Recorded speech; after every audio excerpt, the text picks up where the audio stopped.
changing much of It'll slow it down, right? It should slow it down. Yeah.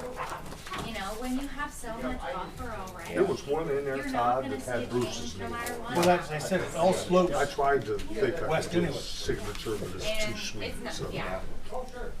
So, Topography, you That know. doesn't concern me too much. Maybe we should look The at retention stone ponds will valves. help slow that Well, water. the It's other hard thing to is- explain to people. the other thing is too, everything out there is wet. It's not as wet there as it is further northwest. My mother lives out 229, right past the water plant. She sits on water. I mean, they literally, their first well, they drove with a stake 25 feet down. Wow. Yeah. Well, a lot of wells out there were done that way. Yeah. Yeah. So. Bruce, I heard something about you last week. It was 89 last week where I was. I heard something about you last week. I think you've been pulling the wool over our eyes. What's that? I had somebody tell me that when Bruce is at workout, he doesn't work out all the time. Sometimes he talks. That's exactly what I was told. My watch yells at me. He said, you need to work out more. He says Bruce gets around. There goes my arm. Can I John. just see the pictures? Yeah, do you have the pictures? I'm interested. I just wanted to see them. So Legit. on the front,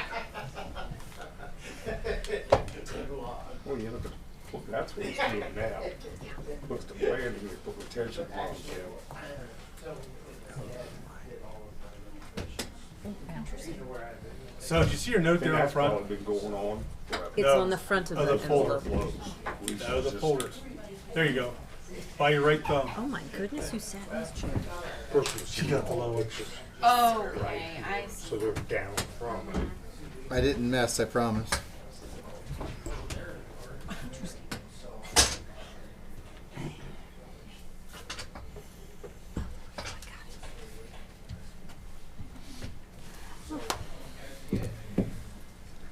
Yeah, it's just interesting to see these.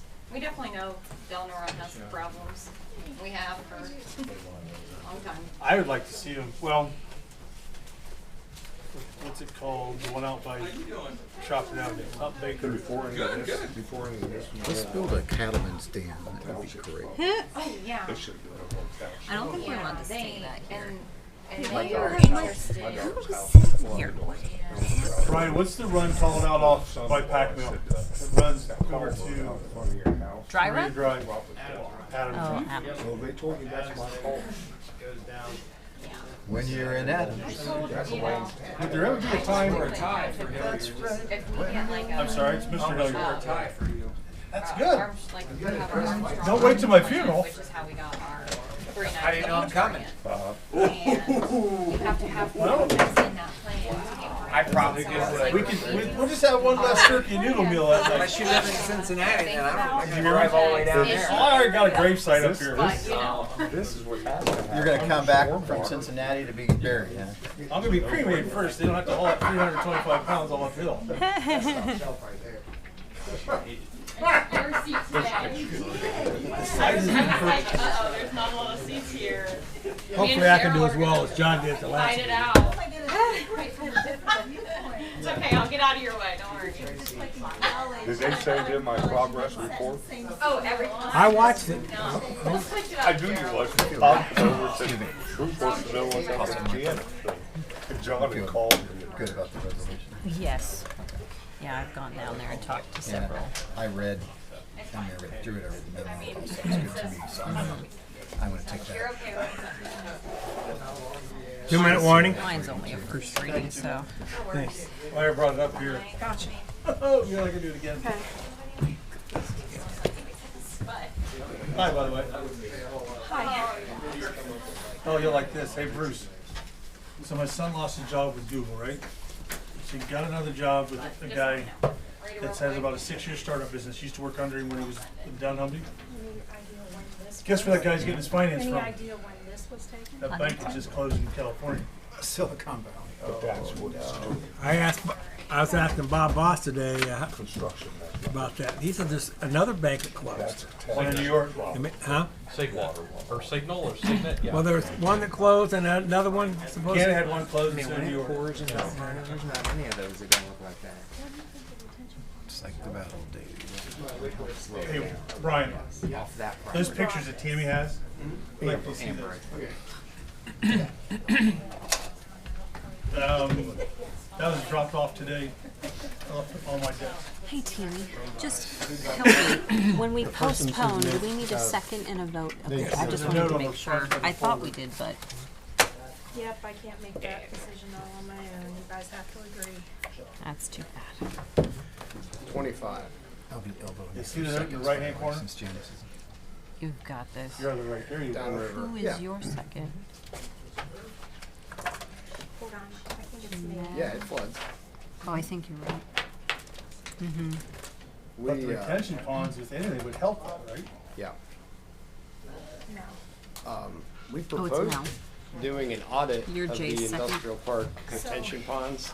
For him, you mean? Yeah. He's police and fire? So it would have been. No, it's for Janet. for Janice's. Janice's stuff. So remember the ditches, you know where New Hope I think it is Industries too, because it was you was? whenever Ditch it runs was north Kirby. of water. Actually, I'm looking, I think it's It's, Jay. Yeah, so now yeah, I was doing it So because she's the he was second. gone, yeah. It's now 5:50. You're going to call the Utilities Committee together with Mrs. Woods to discuss the water plant control system. Mrs. Woods. Thank you, sir. So, we're actually gonna postpone this legislation. I don't know if there wants to be a 2-minute explanation why. I mean, What's gonna I happen can. next? Yeah, you guys probably saw my email that I sent out. We did get a new scope of work back from Gray Matter, but it just didn't come in until later Friday. So we did not have time to review that in an appropriate manner for you all and get new legislation. So just be prepared for that next time. We will have the contract fully reviewed as well by that time. Yes. Yeah, Anyone that have was, questions? that was part of the scope of work. Yeah. It came in, I got it this morning, Okay. so, but it will all be done before the legislation comes back. Okay, Yep. Question. yes, sir. If you want to pull your mic back, please. Sorry. Thank you. I have a question for either one. So when we started this, about 6 weeks ago, it came to us, we had to pass it that night because they were here, and they were doing this, and they were doing that, and we wanted to go right to the third reading that night. And then we said, well, where's the contract? And there isn't one. We weren't sure how much money it's gonna cost us the next 2 years, so we put it off another reading. What happened that now it's not an emergency? Is this one of those where it's gonna cost us more money because council put it off again? Well, I think the price of their work is fixed. I think the concern that came down from the water plant is that they're using overtime to manually operate the filter system. So the costs that we're incurring are labor costs, but my understanding, look at Emily, their price hasn't changed. So I think the plant operators and folks were nervous at the way they're having to operate. Maybe Emily can answer that better. Yeah, and also, they're working on phase 5 right now, and we were expecting, like Dave and Gray Matter were expecting to have that done like 2 weeks ago, and they are not completed with that yet, so there's been some backup in that project as well. So whether we passed it tonight or 6 weeks ago, we would still been working the overtime? Oh, I mean, we're still working the overtime on the manual aspect of phase 6. But, you know, we're still in phase 5 trying to get that wrapped up. We did figure that that would be sooner, but that was not the case timing wise. Okay, well, I guess future legislation to come, and, that was the shortest committee meeting ever. Great job. You get an award. And I'm saying that here, can someone turn on the TV? Okay, we're going to adjourn that committee meeting. Going to move back to Mrs. Woods with Utilities to discuss the Stump Northview improvements. Mrs. Woods. Thank you. We'll give them a second to get the TV turned on. Activate flux capacitor.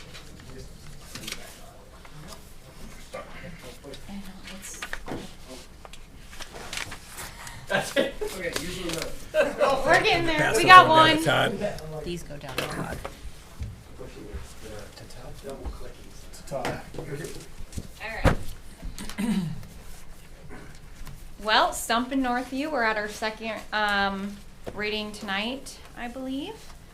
We've talked about Stump in Northview quite a few times for CDBG project applications, for OPWC project applications, and now we are here today for bid and award legislation. That's what I was looking for.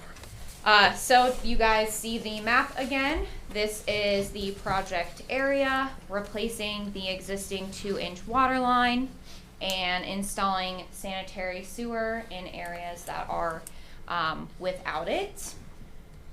And for reference, the BMV is right south of that, and you see the gray parking lot right there, so that you're aware of where this is in town.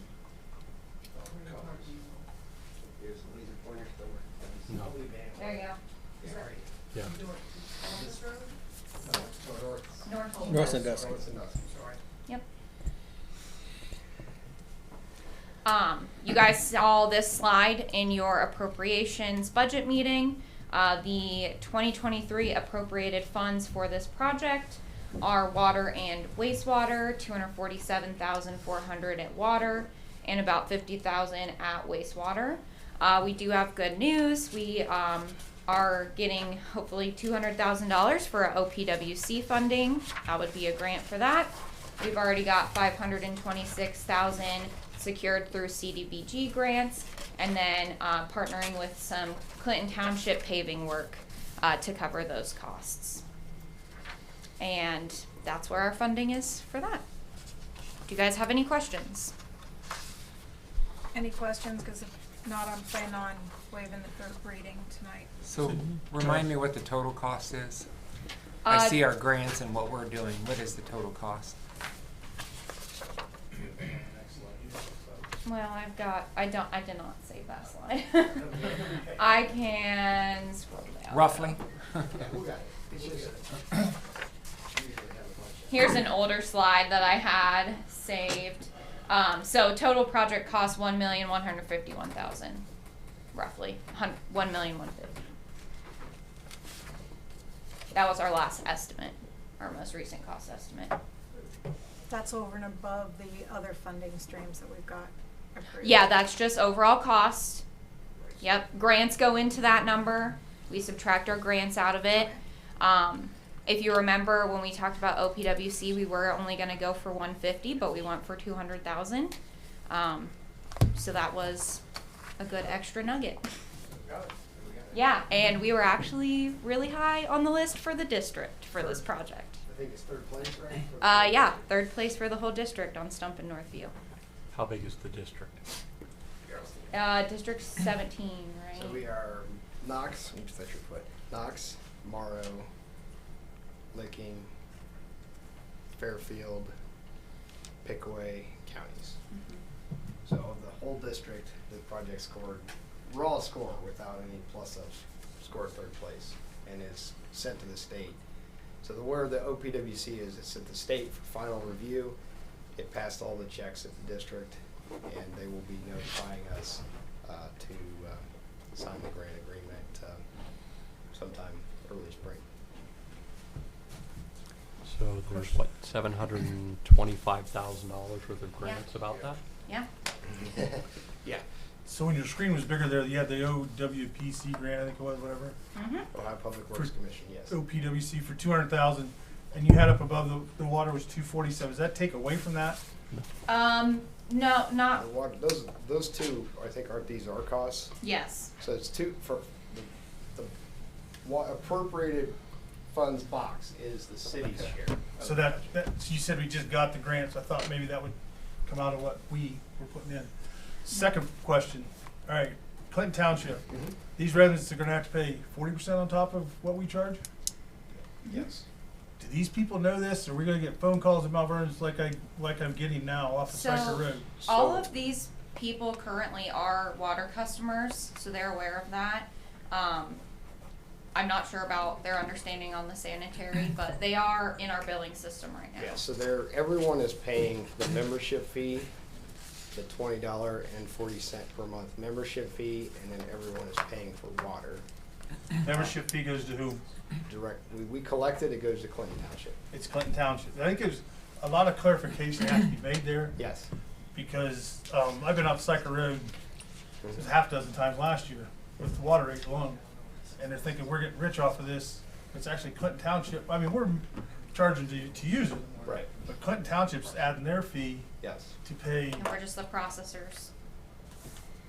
Is it broken out on the bill itself? Yeah. Mhm. Yeah, it's broken out on the bill.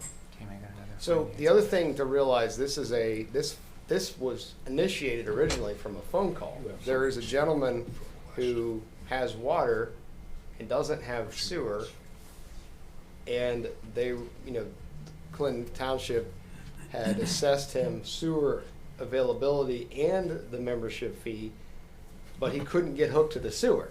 So he was very unhappy when I met with this gentleman, I think in about 2017. So that's where actually this started, was someone from the neighborhood who was very unhappy with their fee structure and being charged 2 services that he can't have access to. He couldn't get his, the sewer line was up here and his house was down here. He's like, I can't get to the sewer, but they're charging me for sewer.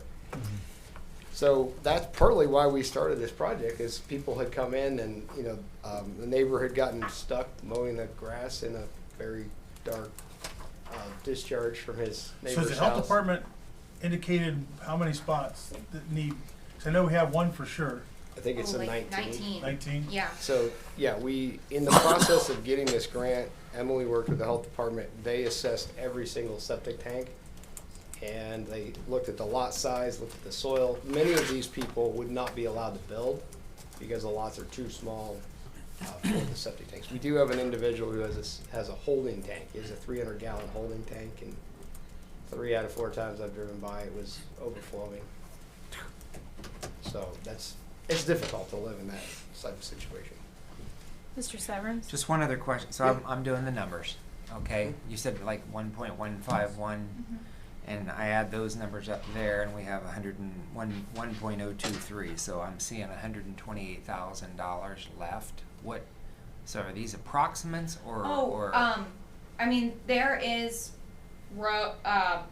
Clinton Township's amount too. We can estimate that at like roughly 60 to 75,000.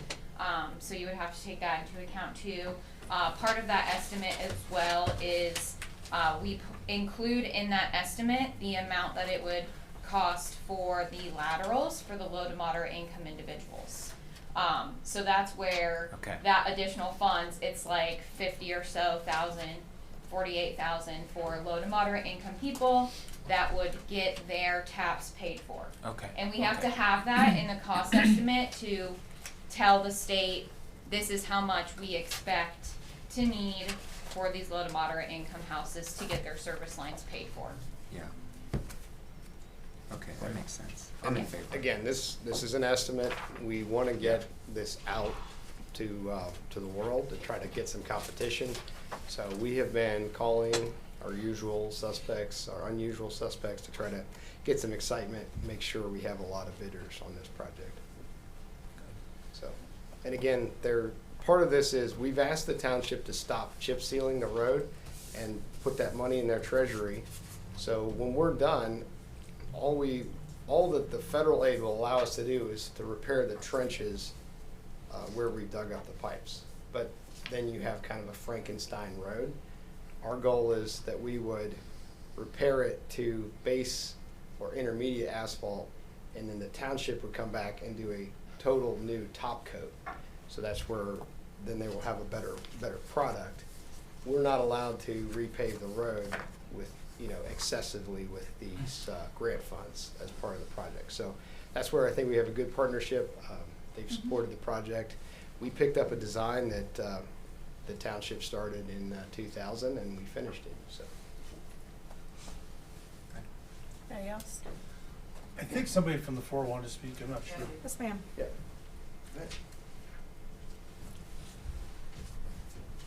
Greetings, I know most of you. almost all of you. My name's Melanie Payne Bolander. My friends call me Mel.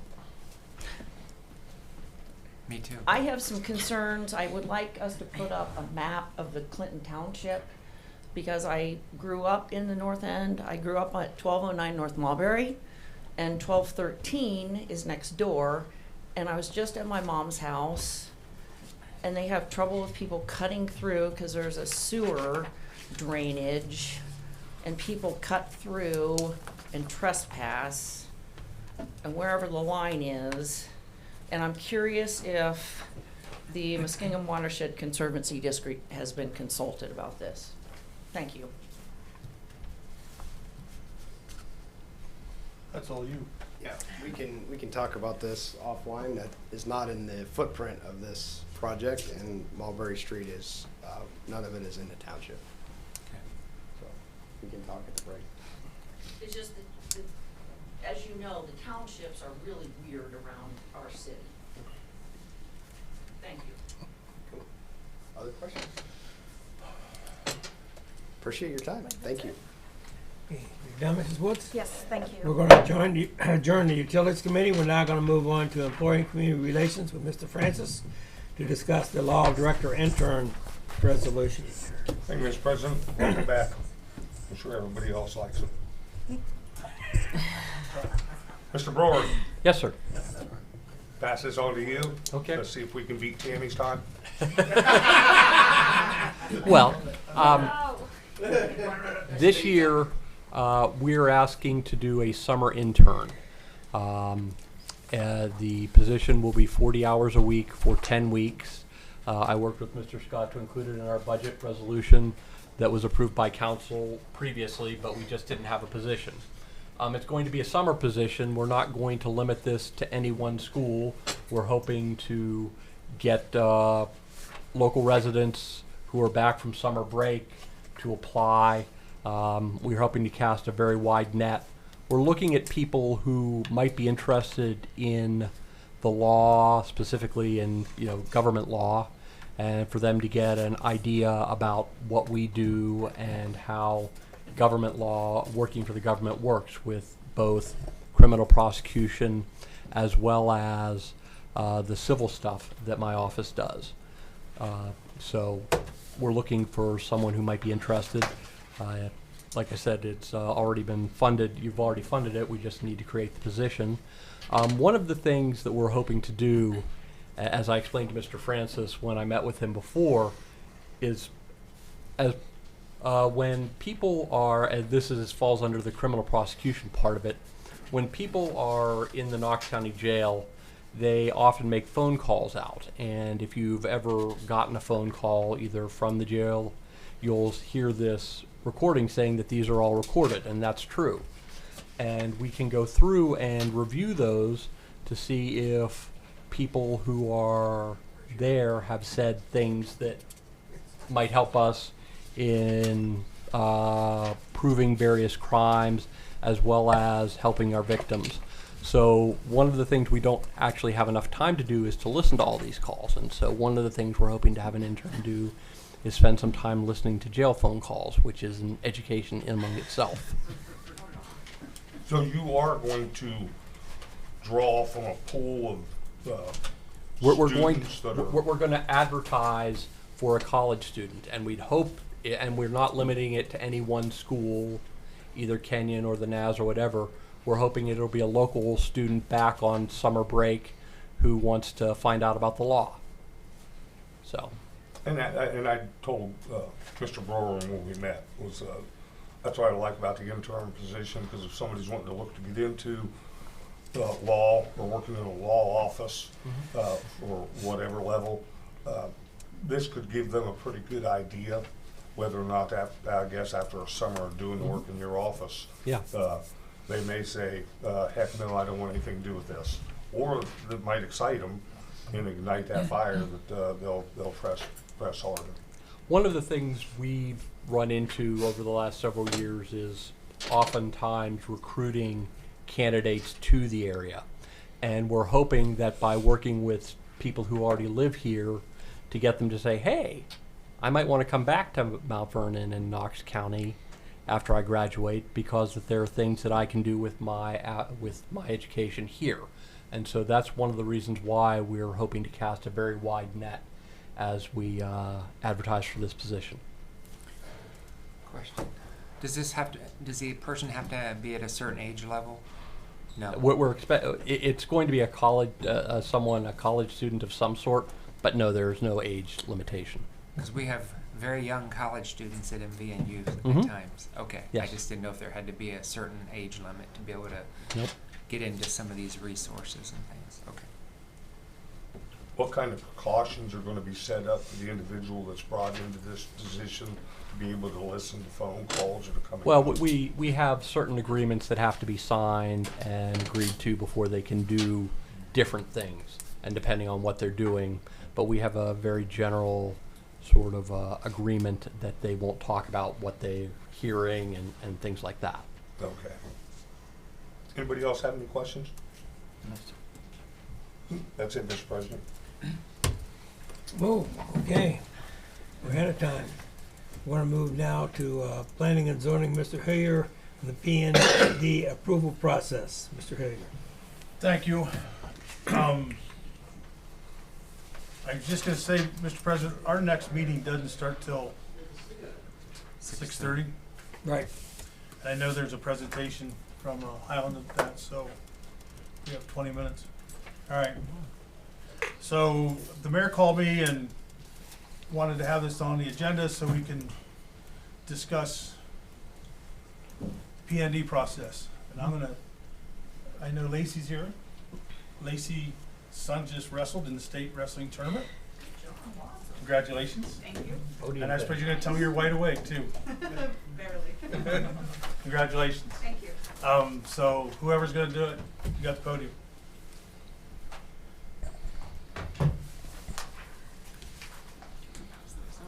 So I'm having passed out just a copy of the P&D chapter, which is chapter 1163 in the codified ordinances. And I just want to review the regulations that are unique to this district and explain the P&D approval process. So chapter 1163 of the codified ordinances of Mount Vernon, Ohio details the regulations for the P&D planned neighborhood district.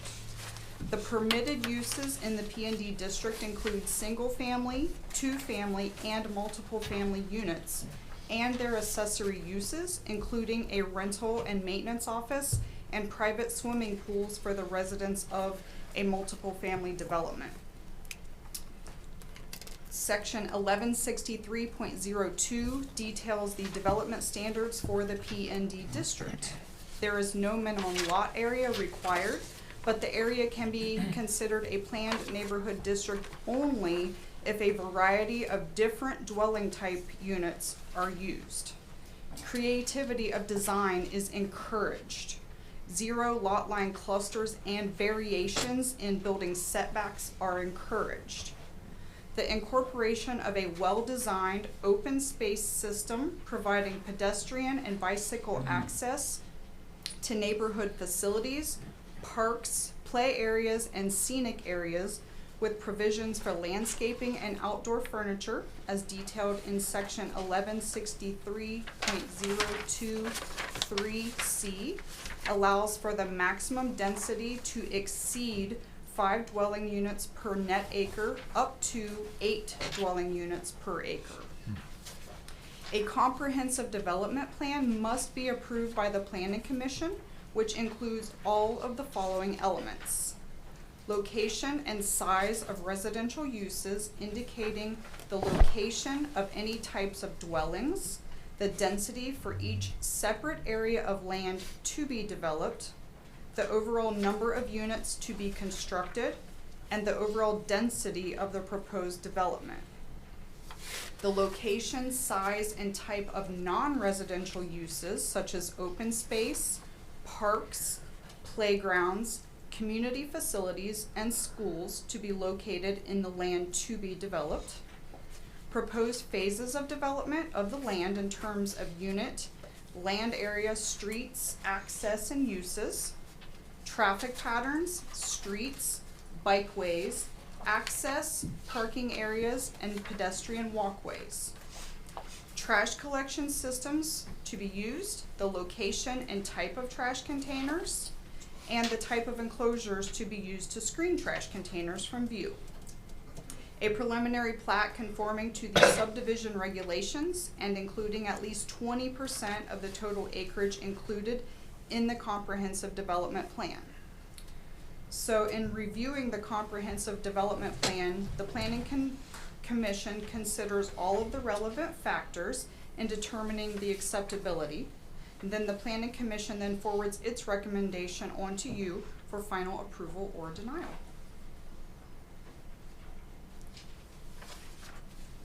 Any questions? I have a question of the law director. Yeah, it takes a 3/4 majority of full council, a 3/4 majority of those voting. 3/4 of the majority of all of the elected council members. Okay, so that's 6. Yes. And one time since I've been on council, it was turned down 6 to 1. The other time it was not a majority, and Mr. Smith, the law director at the time, referred it back to the municipal planning because it didn't have a majority vote. What happens if it doesn't have a majority vote? Well, it is required to be to require changes to be made to a mandatory return to municipal planning. You must have 6 out of the 7 members of council vote to have it changed or have it adjusted. However, and this is out of revised code section 713.12, to have it adopted, it must receive a majority of the members of council. So it has to have 4 votes to pass, to be adopted. Now, in that case, if it didn't receive all 4 votes, then the revised code is silent as to exactly what has to happen. So in that case, I would suggest that you return it to municipal planning for potentially further revisions. But that's only if it doesn't get 4 votes. Here today, so. I just want to know what rules we're playing by. I appreciate that. So tonight with 6 voting members, it has to have 4, is what you're saying. We won't have 7. Well, it's with 6 voting members, an absolute majority of 6 voting members is still 4. But So- but in this case, if it were to go 3-3, the president would have the tie-breaking vote. Or not vote, which means it goes down. Well, yes, I mean, you could choose to abstain. Yeah.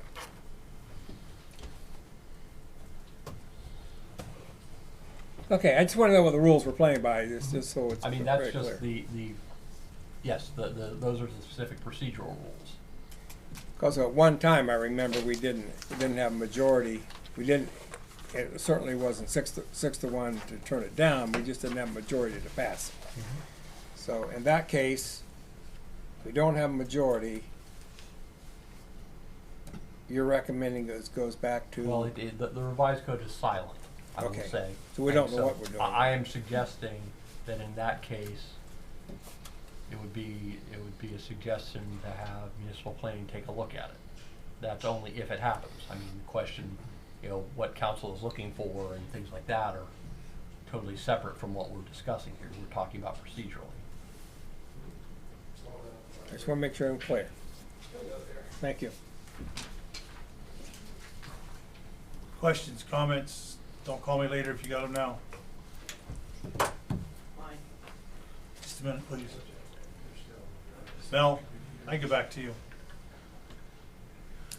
This is one of the, from somebody who's attended a lot of municipal planning meetings, and what we're dealing with now, this is, and we're gonna have more of this coming to us. This is why it's real important.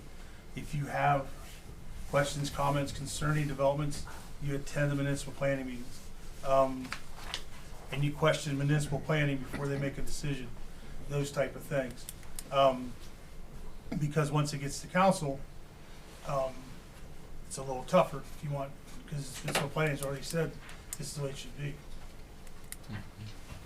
And that's what we appoint. I mean, Sure. we trust them to make a decision in the best interest of the city, and they're making a recommendation The to municipal us. plan also makes a decision on what's brought before them at that meeting as well, whether it's from the public, just a minute, please. As they're sitting there, they listen to what Lacey gives them, what is read into record, and what the public, questions they may have as well, so, yes, sir. I mean, municipal planning has a list of things that it has to include. Lacey read them out. That's in codified ordinance 116302C2, A through E. And those are the things that they have decided, and council is here to determine if they did that correctly. That's what's here to be decided. I will say I had some members of the community who, you know, said that the time of that municipal planning meeting was very difficult for them to attend. And I've heard as well, Lacey's, we have zoning appeals starts at 5:30. We have, another meeting that's coming up next week for appeals. It starts at 5:30. Why does it start at 4? Because that has been brought up more than once. I've been here 7 years and it was like that when I took over the commission. I believe It was been that. set like that. It was like that when I joined the city in 2009. So to change that, would that be something that we ask municipal planning, to make it part of their meeting? Municipal planning could change their times. However, for the 2023 year, the municipal planning meetings, the regular meetings have already been advertised. So if they were to change the times for 2023 meetings, they would become special meetings, and there are other things we have to do with that. Now, going forward after 2023, we could, municipal planning could choose to change the time they meet. So it could, For regular meetings, yes. it could be changed this year. We just have to make announcements that they've been changed. Just like if we would have a change with our meeting, we have to make an announcement.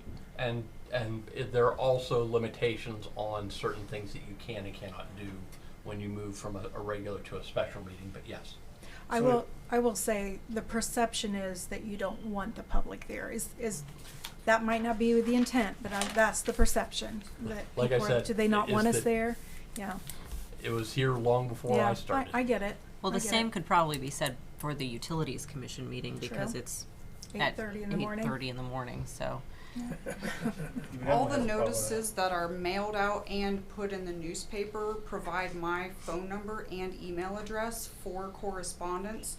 And anything that I receive, whether it's a voicemail that I transcribe or an email, I read those into the record at the meetings if the person is not in attendance.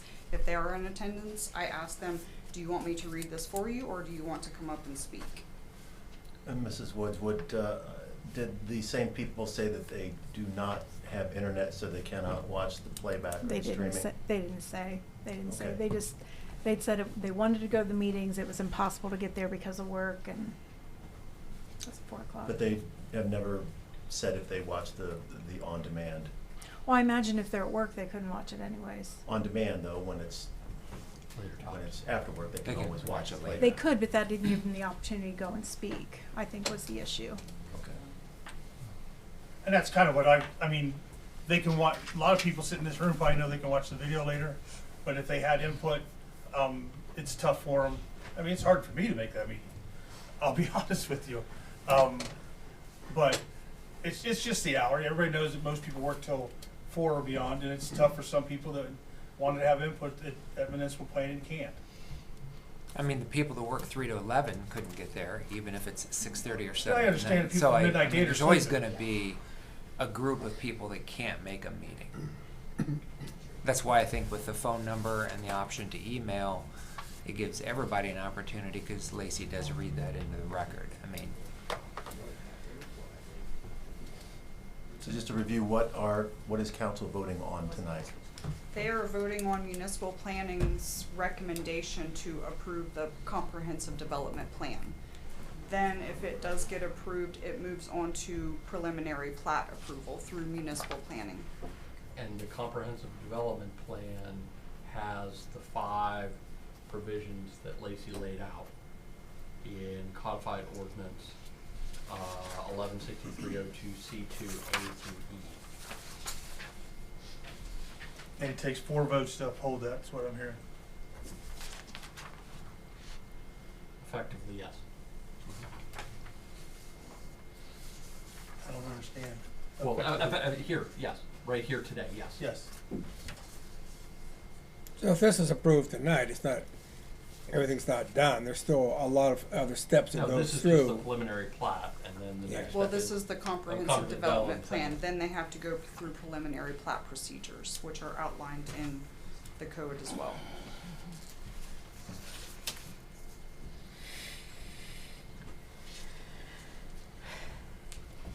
Anybody else? Input from anybody else up here?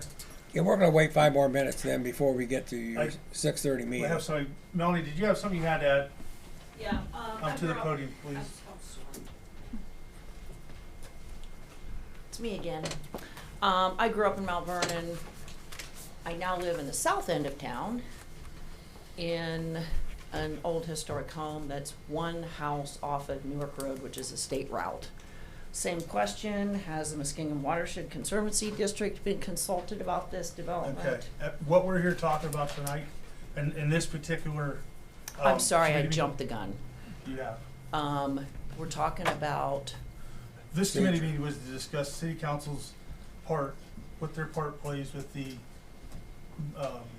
municipal planning commission decision. So the next committee meeting we'll have, we'll discuss the Liberty Specific. Crossing property. Yes. okay, see, again, I'm confused because Clinton Township goes north end, south end. Anyway, yeah. I'm really confused about Clinton Township is a part of it. There's a lot of confusion. Let me just say, there's a lot of confusion about this whole thing because Clinton Township is north and south. I grew up in the north, I live in the south. There is a lot of confusion. That's all I have to say. So yes, back to, we have to wait 5 minutes. Yep. We're gonna adjourn that committee meeting, and we're now in recess until 6:30 when we get into the planning and zoning, Mr. Hilliard, to discuss the Highland real estate CDP. Hey, Mom.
State CDP.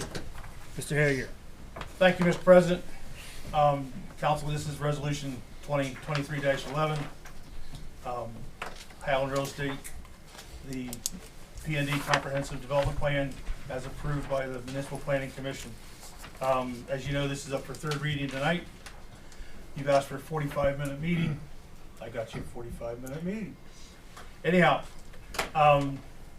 Mr. Sevens and I met last Thursday with area development and a couple of representatives from Highland to discuss the past meeting, this meeting, what we wanted to see going forward. So here's how I'm going to try to get it done. I'm going to have Highland Development, they will have a short presentation. We're not going to redo the whole thing unless it'll be up there if they have to go back to it. There was 4 key points that I wanted them to talk about. The turn lane, which you have a copy of, the ODOT speed study, landscape buffer, and the sewer hookup was the main things, and anything else they needed to tag onto that. After that, Mr. Ball will do a brief for the record what the speed study was that he read and his opinion. We'll do comments from those on the floor that we haven't heard from first. And then council have a chance to comment. If council doesn't get finished, once I bring it to the floor, we can finish discussing. And with that, Highland Real Estate, you got the mic. Thank you for coming. Thank you. Gary Smith, 720 East Broad Street, Columbus, Ohio. I'm with G2 Planning and Design. I'm here on behalf of Highland Real Estate. So as you mentioned, there were really just a couple of things I think that we wanted to address without kind of re-going through the entire presentation. There are a few things I think when we were here last time that we heard, and a couple of things that have been kind of circulating since that we just wanted to make sure that everybody clearly understood. One of the big rumors kind of being circulated is that we're somehow going to take other people's property by eminent domain to make the traffic improvements that we need to make in order to serve this site. And so I just wanted to kind of share with everyone kind of a quick colored study that we did showing Route 13 and what we would need to do to add the turn lanes and where those improvements are going to be made. So what you can see kind of on the plan is kind of in the green on the top side. So this is oriented so that north is really to the left of the page. So north-south is kind of going this way. Yeah, to the left of the page.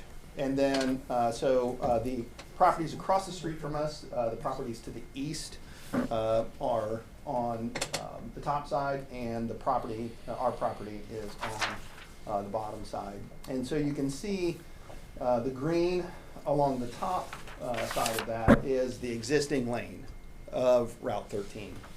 And then the blue ultimately is where the turn lane will be installed, and the widening will all push basically to the west side of the road. So we don't need any additional property. We can start at the edge of the pavement of the existing road and move all of the turn lanes and everything to the west onto our property. And so I guess it's kind of a short way of saying we have absolutely no need for any additional property to make these traffic improvements that we need to make in order to make this project function safely. So there will be no eminent domain of anybody's property as part of the improvements that we need to make.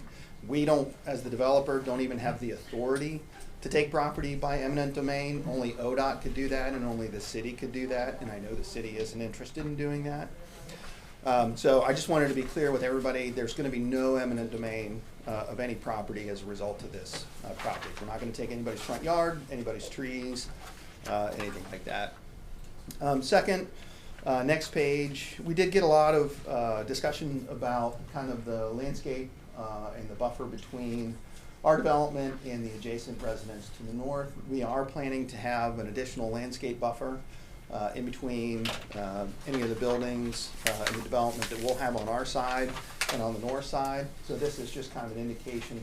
What we intend to do is provide a landscape buffer mounding where we can, kind of going down the hill, and then also additional evergreen and deciduous shade trees to create an additional landscape buffer along that northern edge. Yes, just to kind of address the speed study. So we put together a speed study in conjunction with ODOT's standards and requirements for how those studies are to be performed, which means they basically had to take measurements for a period of about a week. And those measurements are taken throughout the day. So they're taken at peak times, both AM peak, evening peak. They're taken at off times. They're taken at the times when buses move and when buses don't move. They analyze kind of the traffic patterns, the speeds at which people travel through those up and down that street.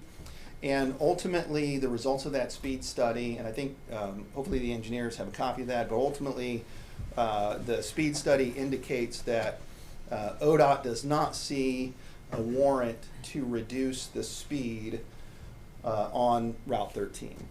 And the problem with that is that ODOT is kind of a by-the-book organization. So they do everything by the numbers. They don't allow you to deviate kind of from those recommendations. So you have to kind of follow their rules and the recommendations. And if the study says there's no warrant, ODOT's not going to say, well, we'll go ahead and we'll lower the speed anyway. So ultimately, really the only way that speed could get lowered is if the city somehow gained control over both sides of the right-of-way and the city, decided to lower the speed. But aside from that, we can't. We would certainly be happy to continue to work with the city. If the city wanted to petition ODOT, to lower those speeds, we would be happy to go on board and, in support of that. But ultimately, we have no sway with ODOT to be able to force them to lower the speeds up and down the road. And then I think you had one other question about sewer, and I think, Matt, you're probably better positioned to address that than I am, but. Matt Skinner, Highland Real Estate, and same thing East Broad. If whoever controls the string can drag that down to, that'll work. So this is a protected area. You're not supposed to be in it at all, really. So the sanitary line is a concern, and the water line is here. There's also an easement up through here if need be. So it's really up to Brian to direct us on whether we use that or if we come across here. There'll be no construction or anyone in there, and any work that they do will have silk fence along that area. So if you would go back to Mike, 'cause a lot of that probably wasn't heard. So basically, the protected area, you say would be no construction in there, None. and we don't need to go in there for sewer. No. And that would be the Owl Creek Conservancy piece, correct? Correct. That's what I wanted to hear, on the record. And as soon as they're done, Mark, He can fill in more also because he was at I will. I just didn't want to tell you that. No, you can tell. All right. I appreciate that. We have the 4 points. Yep. And then if we need him to come back, we can. Yep, be happy to answer any other questions you might have. All right, so from the public, Mr. Ramser, go ahead. Anybody that speaks needs to come to the podium if they would, please, and state your name and address. Please. Mark Ramser, 104 Duff Street, Gambier. I just wanted to clarify, as I mentioned at the last meeting, I'm one of the owners of the property. And when we worked with the city to put the large sewer line down through there, we did retain 2 short stub easements that go over to the protected area.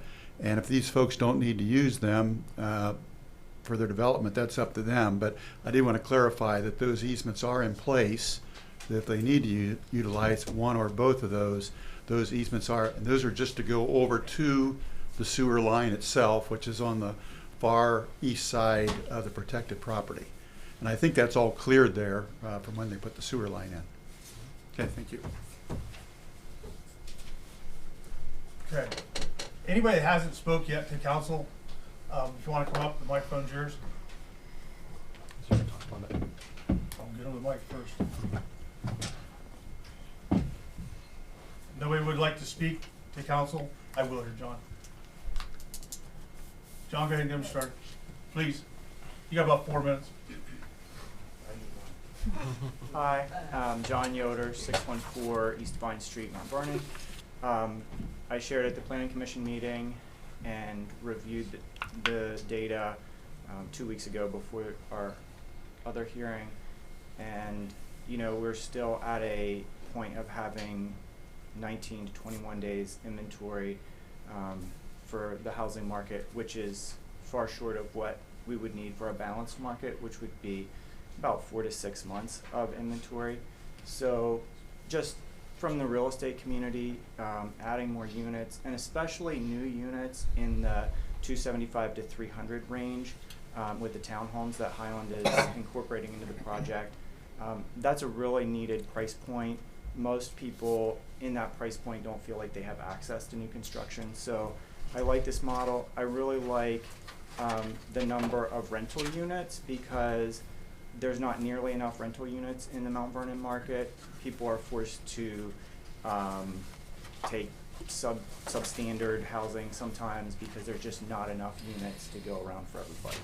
So I think this is a project you should really take a hard look at. I think it really benefits your constituency. That's really all I have to say. So when we met with them Thursday, I heard the number of, on the single-family dwellings was about 93 homes, 350 to 400,000 starting off. Is Mount Vernon, are we going to sell that home in Mount Vernon? Absolutely.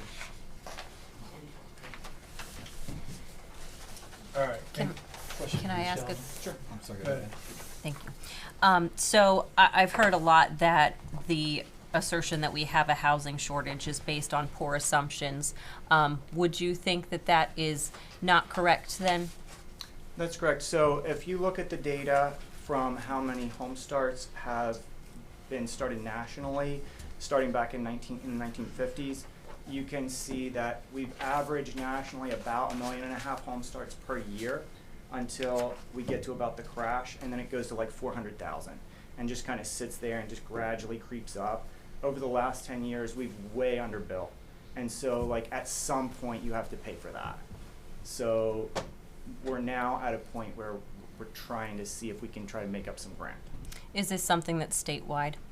It's nationwide. Thank you. Go ahead.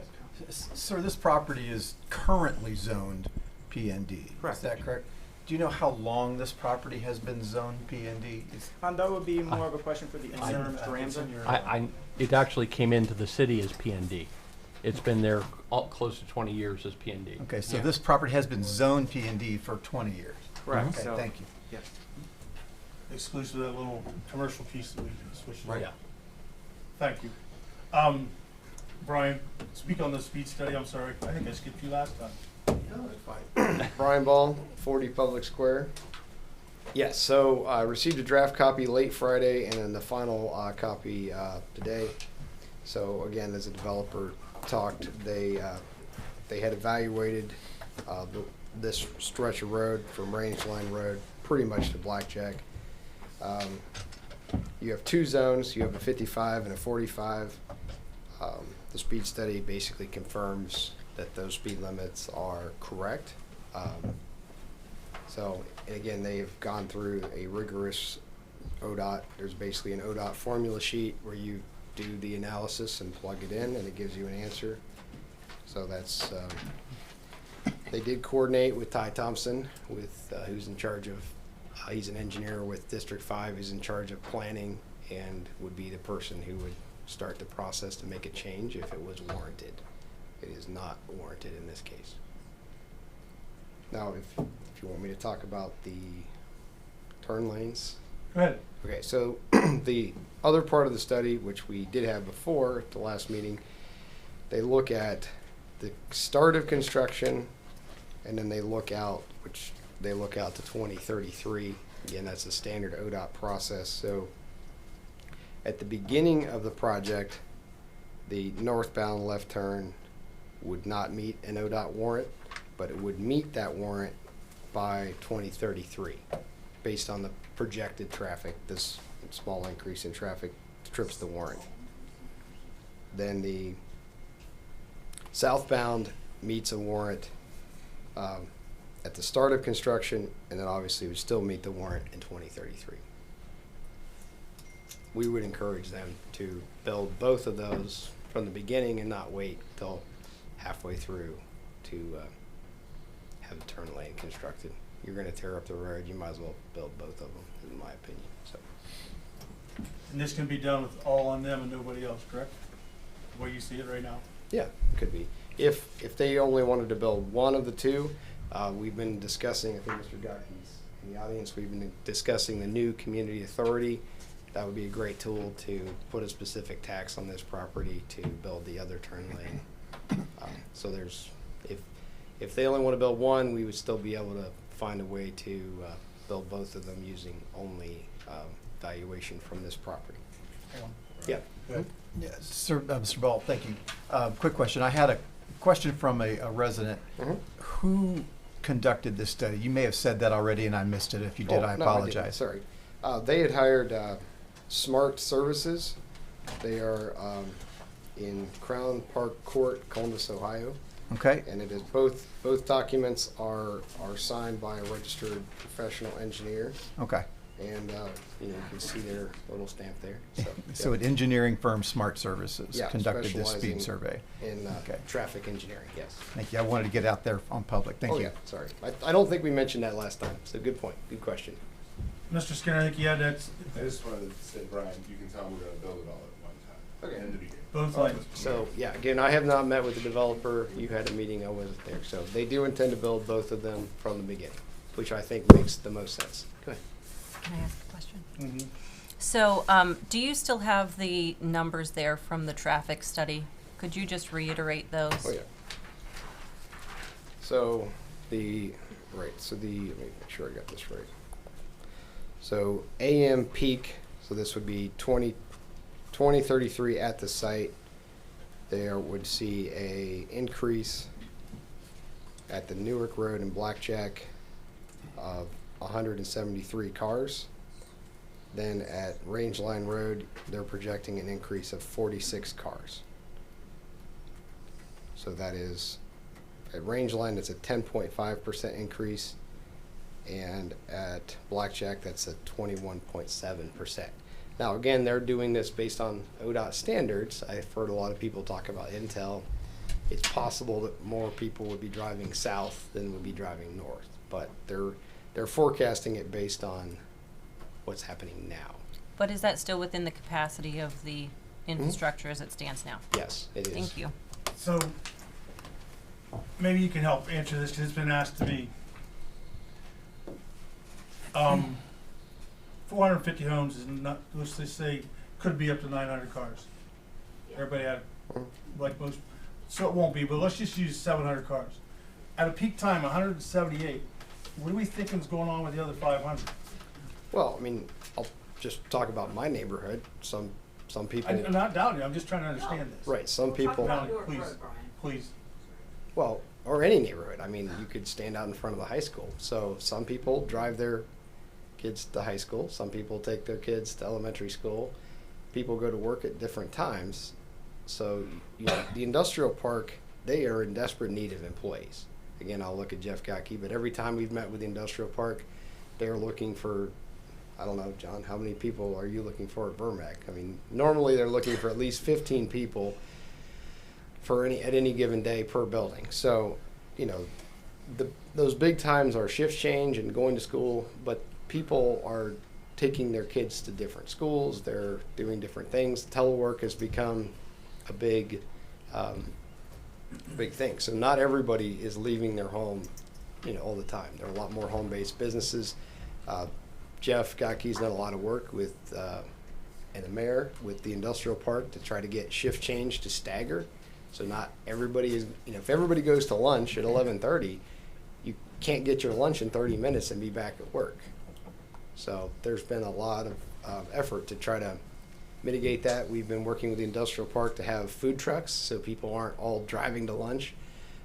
So they have some, through the summer, we have food truck islands set up to reduce traffic and things like that. So hopefully that answers the question. You just think about the regular habits of people in any neighborhood that's already here and see, if you're on Howard Street, we were working out there, school's out, they roll the basketball courts out and they play street basketball. That whole end of town is like a street basketball festival after school every day in the summer. So. All right, Jeff, I'll let you speak here in a minute. I'm sure you want, if you want to. But is there anybody from the neighborhood or anybody wants to speak? I mean, that's why we had this meeting, in case there was other input. Yep. Third time's the charm. Same person. I have commuted to, of course, COVID hit. I live on Beams Lake. I've commuted to Newark post-COVID, prior to COVID. It's already a problem. It's a state route. It's already a problem for traffic on peak times. It's already a problem. It's a state route. There's already a lot of traffic. Speed limit will need to be reduced to be safe, but I'm not an expert. It's a state route. Thank you, that's all. Sir, please. Thank you for coming. Thank you. My name's Rick Cattell. My wife Janet and I live at 25 Meadowbrook Drive, which is 4 houses from Pond 2. We've been there since 2006. I have an environmental question, and you have the piece I dropped off here. I have been, in all the studies that we have been to or the different meetings, there's been a lot of conversation about water and the retention ponds regarding going to the river. But there's been no conversation about Delano Run, which is right along my property, right, in fact, our back deck drops right to that. And Janet and I have spent thousands of dollars on tree removals, large trees, as well as had to build the bank up. And with these couple of ponds 2 and 3, with the retention and the fact that they don't hold that water, it's going to increase that. And I'd just like to be somehow have some information on the environmental and the aspect of that's been considered, because none of the conversation is regarding Delano Run. It's been all that. We did get the pictures. I did when I got here. Thank you. And I have shared it with council. If you want to step aside, Thank you. if you have a question. Sure. Brian, would you like to address the retention ponds, their use, and how this may or may not affect? Yeah. Brian is our city engineer, in case you. Thank you. Yes. So a couple points. So the development is required to meet all of the US EPA, state EPA, local regulations, FEMA regulations, US Army Corps of Engineers regulations. So they will have to capture the runoff. They'll have to do a computer model showing what runoff leaves the site now, at what rate. They'll have to look at how their impervious area changes that, and then they will have to mitigate that by constructing these ponds. With the last permit cycle, the EPA has tightened these rules significantly. So before, where maybe your pond would have had a 6-inch orifice, now it's going to have a 2 or 3-inch orifice for the discharge. So the discharges are taking longer, but they also have to ensure they're not growing mosquitoes. So it is the ones that we've been doing, the Ohio Eastern Star, they've actually creating a net reduction in runoff from their pre-construction case. So the rules are very tight. We do not anticipate them even asking for any exemptions. If they did, we would not be authorizing those.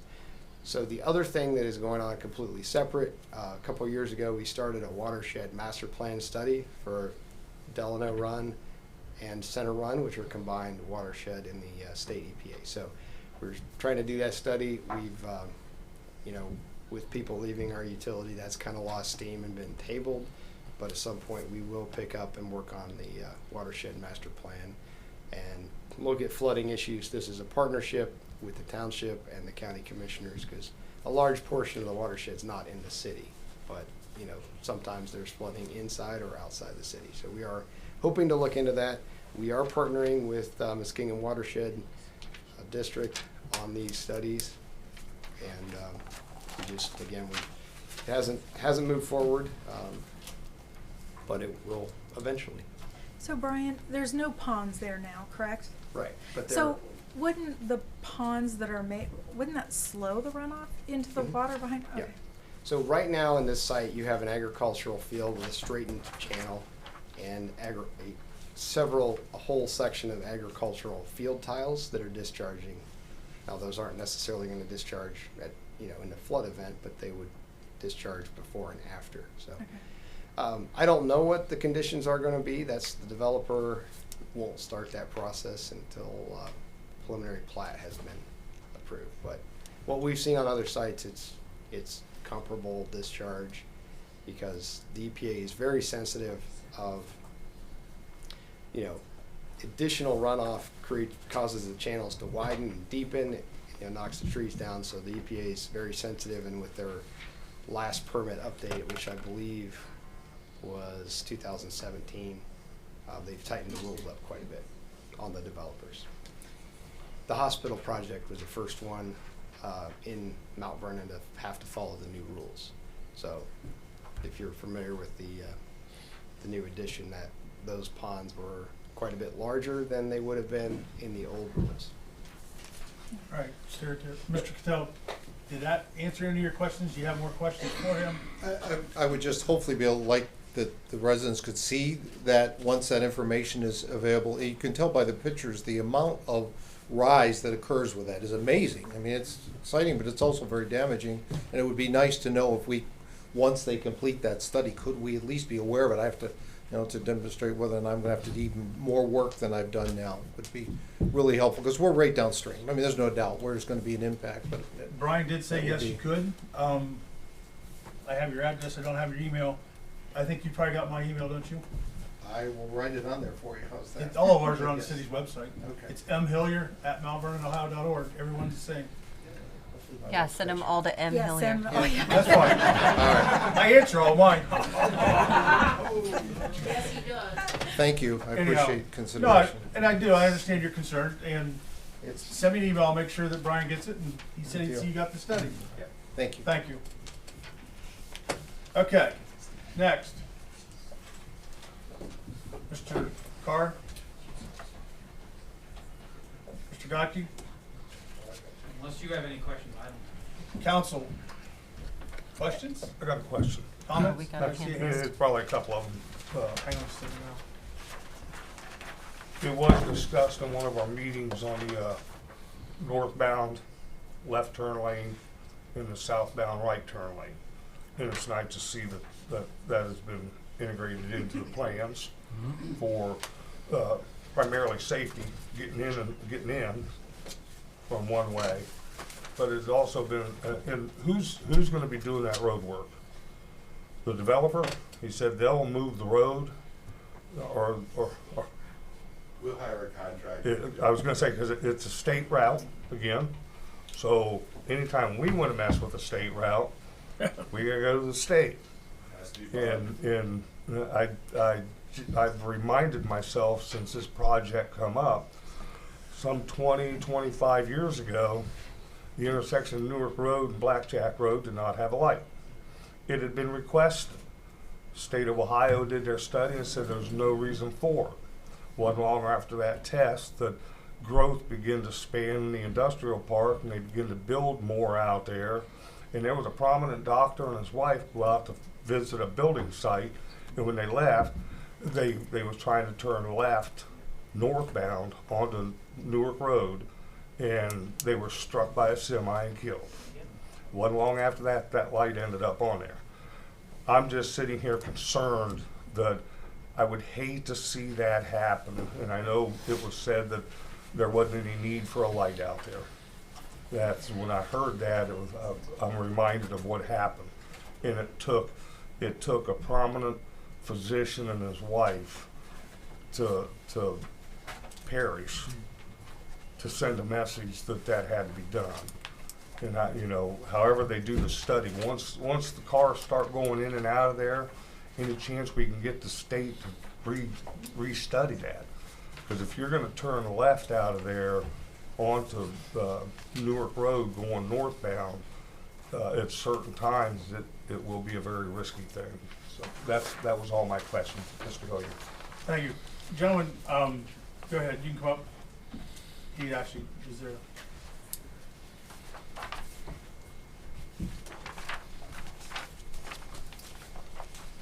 So just got my name's Tim Burton. I'm at 730 Brookwood Road. Just got a few comments, points to make. Number one, there have been a few emails that have been sent to members of council. Is there a way that we can make these part of record, or how does that work? You see. Thank you.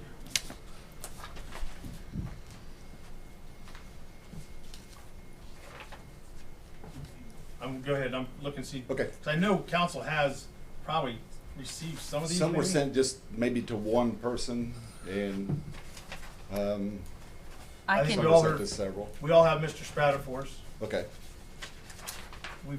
I've seen Mr. received Spatafor's. some, He and also I keep them. I've Mr. received some Spatafor's emails. also spoke Sure. to us. We could send them to Todd also and get them on public record. So are these, we have one from Shirley Schatz, Kevin. See, all of us weren't CC'd into this. It says OGOEHLER. Yeah, okay, questions? Okay.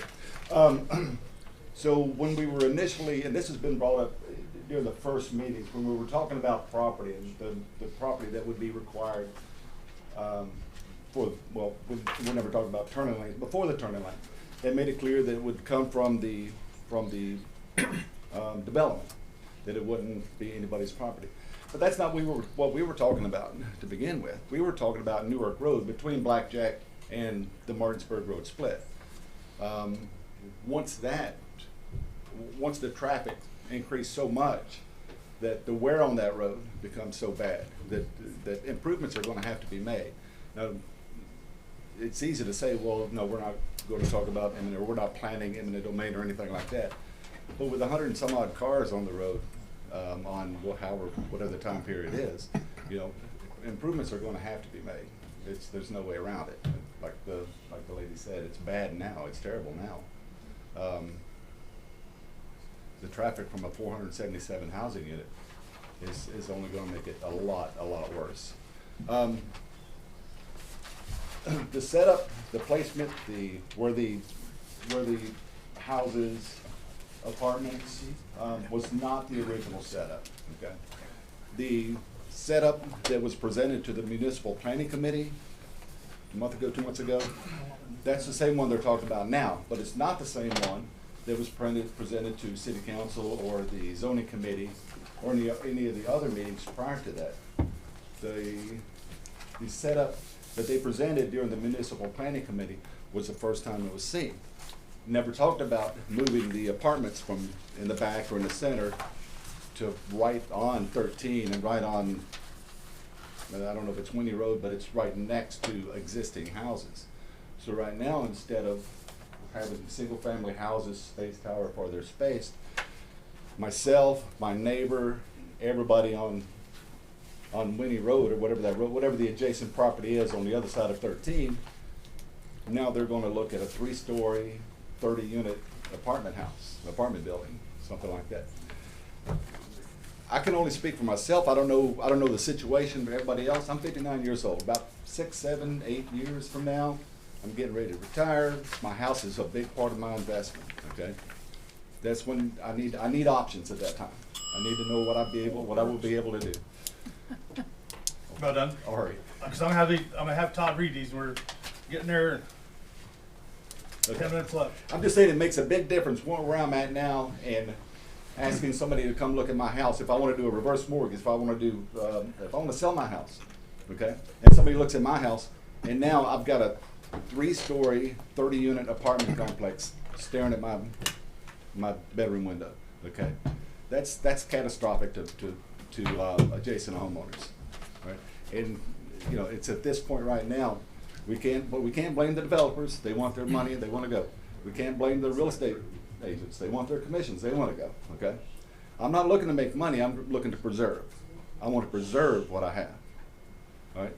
Okay. And this is Mr. something- Skinner would like to speak to one of the things you said on podium, if you would. I need to record it. Thank you. Thank you. So I just, Matt Skinner, 720 East Broad. I just want to make sure everyone's clear. We're not building 30 unit, 3 stories. Okay? That was never said, never talked about. Typical buildings at most are 20. Sometimes they do 3 stories. Most are 2-story units.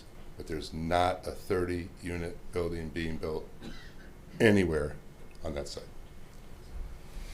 Okay, thank you. Mr. Hill, you're faster at this than I am. These are the 3 emails you're talking, not all of council got this. One is from March 13th, and then February 25th. 2 are real short, and the third one, Well, I mean, we can make them a part of the record, and any member of council who I think wants to council should hear this before Well, they vote. Okay, well, I mean, they can make it, we don't have to, they can read it, or they can read it during the break, or we can have it read into the record, however you want to do it. Mr. Hawkins, You can do it in 5 minutes, because I have some comments I want to make too. Go ahead. you good? First letter is from Shirley Schatz. It is dated Monday, March 13, 2023. I oppose this development for the reason it will decrease my daughter's and the surrounding real estate values, will also create a traffic nightmare. Do not feel there is sufficient fire and emergency units to handle all the additional calls, overcrowding in schools, etc. I think a lot of people are banking on Intel, but who knows if that will bring people to our town, and there are not enough jobs in Mount Vernon to support this development. I own farmland and hate that that this land is being gobbled up for this type of development. Shirley Schatz, 13248 Vincent Road, Mount Vernon, Ohio. The second letter is dated Monday, March 13. It is from O. Goler at columbusrr.com. As residents of 1420 Newark Road, we are absolutely against the approval of this project taking place. Not only will it affect every property owner on Newark Road, but also property values. Not to mention the traffic problems that already exist due to the industrial park shift changes, especially between 3 p.m. and 5:30 p.m. Thank you for your consideration on this matter. Sincerely, Omer and Deanna Goler. Third and last letter is from Kevin Jones. This is dated Saturday, February 25. I live on Newark Road inside the city line past the old fire station, and the first thing I think of is who is going to pay for all of the city utilities that will be needed and the impact that it will cause to residents. The water and wastewater department is at their limit now, and you know it. You need to fix all the problems first before adding more to it. In the eyes of the residents, City Council has a lot on your plate than you can handle. Get the city in order before adding more problems to what you already have. You are working on a new police station, courthouse, Siemens facility, road improvement South Main, and at least a half dozen more things. The second thing is the road impact. The traffic now, Monday through Friday, is bad enough, but add 500 plus people to the mix will be crazy. I asked the council to come out on a weekday from 2:30 to 4:30 p.m. and watch the traffic from the industrial park and the new residents trying to get into town. The traffic backs up from Parrott Street to Laning Food and further. Newark Road is as wide as you can make it in town, so how can you fix it if you can't? If you think this subdivision is needed, you as council should show the residents on paper, not just in some 2-hour meeting. If the developer would like to put up the money for all these city utilities and the cost of the road impact, they can add to the cost of the houses up front. We all know that a lot of realtors are from the background, so be careful. As a resident of the city, it is becoming harder and harder to like this town as you, the council of the city, are going in too many directions. Get what you have now fixed. The one thing that you, as city council, have not discussed is building code enforcement. We know the county has, but they got cold feet. We all know that they are making shortcuts in the houses in this city and county. Before you give the okay on such a large housing project, need to start having what is built in your city inspected. I know you say they must meet building standards, but they are not.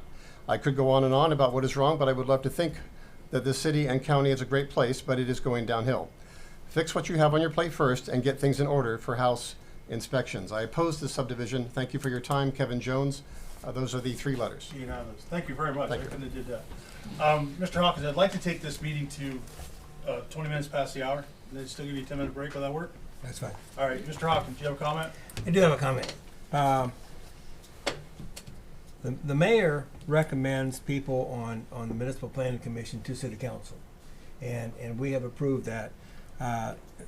My understanding is at that meeting, there was a lot of questions. One of the questions was, these houses are so close together, is that what people want? And the real estate people were saying, people want that type of thing. We have the type of building they want. I guess I have, my understanding is Municipal Planning Commission voted unanimously. Is that correct? Yes.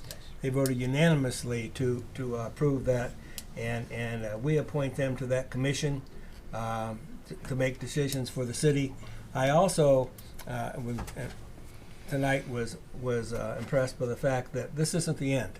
There's a lot of things that have to go forward with this. It has to go through a lot of hoops before this is done. A lot of things had to be approved, and I'm sure that Lacey and the engineering department will watch that closely. We're aware of the fact that there are a lot of people here that have concerns, and we want to make sure that those concerns are addressed. So, that being said, I think this is a controversial thing. I've read all those emails that were sent to me. People have concerns, and I understand that. But we need to look for what's good for the city, and I think we need to listen to the Municipal Planning Commission, but need to understand that in order for us to overrule the Municipal Planning Commission, the way our code is written, it takes 6 votes to do that. It means all 6 of you, I'm not a voting member, all 6 of you would have to vote to turn that down. So that would be very unusual. It's happened once in my 20 years on council. It could happen again, but be aware that that's the rule that council lives by. Thank you. Ms. Keener. Were we going to have Highland respond to some of the questions that were given? I can either do it now, or we can do it during the meeting. I can bring them back up in the meeting. Do you want them up here? Do you have? I would just like to hear from them again personally after other comments have been made. We've got about 8 minutes. Come on up. And then, council, we will, after it's brought to the floor, we can discuss it. Thank you. Appreciate that. Gary Smith again. Is there anything specifically, I guess, you'd like me to respond to, or any questions you I have? think that just a general response to after the people came up and gave some opinions on the water and on the traffic, again, just hitting those points. Yep. Sure. Well, the stormwater, it's always a concern. We certainly understand that. As the city engineer mentioned, we have to meet all state and local standards, both the Mount Vernon Engineers Office, but also State of Ohio, the Army Corps of Engineers, the Ohio EPA. So essentially the way that works ultimately is that you have a condition that's happening right now. You have a farm field, and that farm field ultimately drains down into the stream, drains down into the creek. And that drains down at a rate that exists today. So we have to understand what that rate is today. And then we have to study our development. There are prescribed standards that have been in place and that they keep updating year after year in terms of stormwater requirements that tell us, okay, if you have so many rooftops and so much pavement, here's how much runoff comes off from that, and here's how much faster that runoff comes from, rather than just a farm field. So we have to take all of that increase from what's happening over existing conditions, and we have to build those ponds and essentially have to store it like a bathtub. So we have to hold on to that water, and we have to release it at a rate that's no greater than the rate that the water is going off today. So in effect, and we also have to clean it, and that's part of what the stormwater basins were set up to do. Let water filter out any solids, any pollutants that get into the water. And these regulations were really updated by the EPA, just about 10 years ago or so, to really increase the amount, as the engineer said, amount that we have to detain, the length of time that we have to hold it so that the water can clean itself. before it goes back into the run. So we don't have a choice. We have to follow those standards, and we would commit to continuing to work that out through the engineering process. One of the things that I did want to address, just from the value standpoint, and I hear this a lot, and I think anytime somebody tells me that their home values are going to drop as a result of this kind of a project across the street, a lot of times people are. I certainly understand people are concerned about the value that they have in their home, but it's really based on a misconception of the way the real estate market works. If you live in a house across the street, and I don't know, I've not checked the values of the houses across the street. If the houses across the street are worth, $200,000, $300,000, whatever they're worth, but you're going to have an investment of, tens of $1 million coming in across the street from you. And you're going to have houses built and sold that get sold for $350,000, $400,000. And so the real estate markets work on comps. When you go to sell your house, when you go to hire an appraiser to have your house appraised, they look at what the other sales are in the neighborhood. So now all of a sudden you're going to have a bunch of houses sold directly across the street from you that put those values at $350,000, $400,000. And so it makes your house more valuable, not less valuable. And that's just kind of the reality of the real estate market. It doesn't really work the other way around. And there's been a lot of studies that have been done that kind of bear that out. It isn't like the old days where you put up a factory next to somebody's house. That's what zoning laws were put in place to do, was to protect other people's property. That kind of reduction in value just doesn't really happen anymore. Anything else? Yeah, because we got about 3 minutes. Was there anything you want him to direct while he's standing here? Like I said, I would, during the meeting, if there was something that you thought of in between time, I could have him come back to the podium during the meeting. The one other question, the ODOT question and the traffic, unfortunately we are kind of bound by the state of Ohio. And you mentioned it before, sometimes it takes a catastrophic event. And unfortunately, we don't control any of those levers. We have to do exactly what ODOT tells us. We have to perform the study exactly the way they tell us to, and they get to decide. So we could say, all of us could sit here today and say, we think this could potentially develop into an unsafe situation. And until ODOT decides that it's an unsafe situation, nothing we say is going to make a difference. They're a state agency. They do everything by the book, by the numbers, and until those numbers show a need, they aren't going to budge for us. So, we're willing to continue working with the city, having any conversations with ODOT that you want. We will help in that process to the extent that we can, but we have very little leverage. Thank you. Mr. Carr, you got 2 minutes. Make a minute and a half, it'd be great. Thank you. Don Carr, 4 Upland Terrace, Mount Vernon. Just a couple comments. Mr. Hawkins mentioned that we need to trust, I think the word he used, municipal planning's insight when they're making decisions. Problem with that is there are 5 people on that commission or committee or board, only one of which the public has voted for.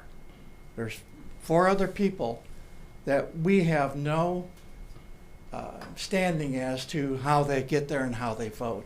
You, on the other hand, are the leaders of the 4 wards and 3 at large that represent the entire residents of Mount Vernon. So it's up to you to make that final decision as to whether this is an acceptable project. We have sleigh ball coming in with 107 properties. Forget the name of the Upper Gilchrist Apartments, Rockford, bringing in close to 500. We have now close to another 500 being talked about here, and you're probably going to hear in the next few weeks about another project that's being thought of up in the northeast part of the city that's going to bring in 500 more apartments. I think these 214. I think it's time, unless I'm out of the loop, unless you heard specifically a report that says that the city of Mount Vernon needs more housing, I know Mr. Gotke, Mr. Yoder are stating that there are studies out there that say the nation needs more housing, the county needs more housing. Where is the report that specifically says that Mount Vernon needs more housing? It's on the Other than ADF 2,000 website. All right, hold on, she's got your answer. 2,000 more apartments and housings that are already in the All loop. right, we're gonna wrap this up. Don, she's got your answer. I want you to listen. It is on the ADF website under their data link. They have the whole document. But it's not just here, it is being handed down also from the state level. They are always talking about the fact that we are so far behind in housing. So this is not just us creating a problem, there's data behind it. So anybody who wants to see that, I will post that this afternoon. I did share it, I think, at the end of the last meeting as well, so. Again, specifically for Mount Vernon City. Yes, it is specifically for Mount Vernon. That's what the public needs to hear. So now you know where to go. Who sponsored that study? Talk to Mr. Gotke, sitting there in the sport coat, first row. Thank you. Mr. President. Okay, we are adjourned. We're now in recess until 7:30 p.m. when we begin the legislative portion of this meeting. Did you see what time it was, Bruce?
Thank you for being here.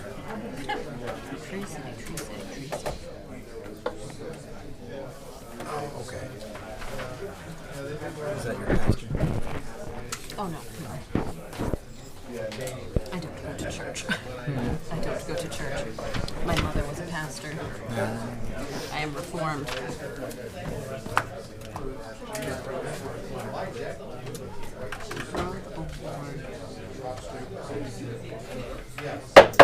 It's now 7:30 p.m. I'm going to call the legislative portion of the March 13th meeting of Mount Vernon City Council to order. Mr. Hill, please call the roll. Mr. Severance. Here. Mr. Mahan. Here. Mrs. Woods. Here. Mr. Francis. Here. Ms. Keener. Here. Mr. Hillier. Here. Mrs. Seabolt. We are in session. The invocation this evening will be given by Reverend Ross Slaughter from the First Presbyterian Church. Please rise for the invocation and remain standing for the pledge. Bow with me in prayer. Gracious God, of you we seek three things: wisdom, guidance, and blessing. I pray for these men and women here in this room, that you would help them through policies and personalities, claims and controversies. May everything that is said and done in this room be done with respect and civility, and all with the aim of creating a better and healthier community. In Jesus' name we pray this. Amen. Amen. Thank you, Pastor. I pledge allegiance to the flag of the United States of America and to the republic for which it stands, one nation, under God, indivisible, with liberty and justice for all.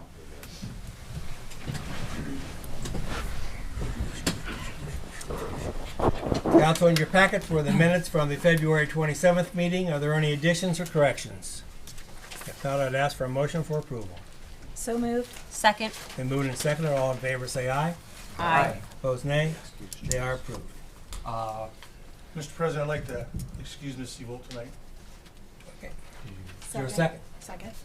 There's been a motion and second. Mrs. Seabolt be excused. And our thoughts with her for her health, and hopefully she recovers and is doing better. All in favor say aye. Aye. Opposed, nay. She is excused. We have a petitions and communications. You received a letter from Robert Everett, and we have many other communications, and some were read this evening during our committee meetings. You also received committee reports. There's several of those in your packet. We have no liquor control licenses or proclamations. I have no list of people asking to speak on public concerns. It might be worth asking. I had some people who had called me, but they're not on the agenda. Is there anyone here wanting to speak on matters of public concern, city concern?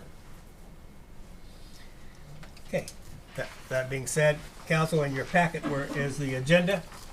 Are there any additions or corrections to the agenda? Not, I assume it's approved by consensus, and Mr. Hill will ask that you read these by title and number only this evening. The first resolution is resolution number 2023-11. Mr. Hill. Resolution number 2023-11, a resolution approving the PND Comprehensive Development Plan as submitted by Highland Real Estate and approved by the Mount Vernon Municipal Planning Commission for parcel number 66-00501.000 on Newark Road and declaring an emergency. Mr. Hillier. Thank you, Mr. President. I move to adopt resolution 2023-11, please. Second. They moved in second for the adoption of this resolution. Any discussion? Mr. Hillier. Thank you, Mr. President. Council, questions, comments? Mel, start with you. But you don't have to. It's up to you. I think this is a good development. I speak on behalf of thinking it's a good thing to do for our city. Mr. French, you have any comment? The only comment I could make with the way I'm looking at this and just maybe some guiding words for the rest of us up here is because we're inside the box, we're not outside the box. We're seeing what's going on.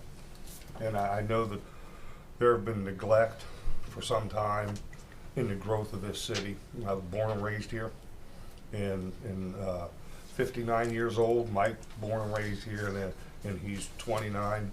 So, but to look around and see some things have been stable, and we haven't had a growth in housing for a long time. And I was probably 20-some years old when I saw one of the larger apartment buildings built, and that was it. So it's more of a growing pain for people that have been here or have settled in here. And my hopes is that this action will draw industry back here, because the lack of something here caused a lot of industry to leave. So the hopes is that whatever happens will draw that industry back into the city and make it vibrant again. It's a great city, it is a vibrant city, but we need employment for individuals. That's all I have, Mr. Hilliard. Thank you. Mrs. Woods? This is going to take a second. I haven't said a whole lot publicly about this development. My husband and I told him to get in the car the other night. We were going for a drive around town. Next month I'll turn 60. I was born in this town. I was born in a building that is no longer a hospital. And I remember the day they shut Mercy and Mount Memorial Hospital down because they were going to build a new hospital, and there was an uproar in this town. Change is hard. I know that. I remember one place to eat on Coshocton Road, and that was Burger Chef. I remember the day they tore down Burger Chef. Change is hard, and I've seen it happen in this town. I've had a lot of people email me about, cookie cutter developments. And as I drove around town the other night with my husband, I saw a lot of townhomes, condos, and I remember the comments made when those developments were proposed. Nobody's going to live in those cookie cutter places. When some of the housing developments that you see around town were built, who is ever going to buy a house that expensive in Mount Vernon? Those are some of the most desirable places in town right now. I've been trying to find a condo to hopefully move my father into and get him out of a nursing home for 6 years. I know how difficult it is to find places in this town.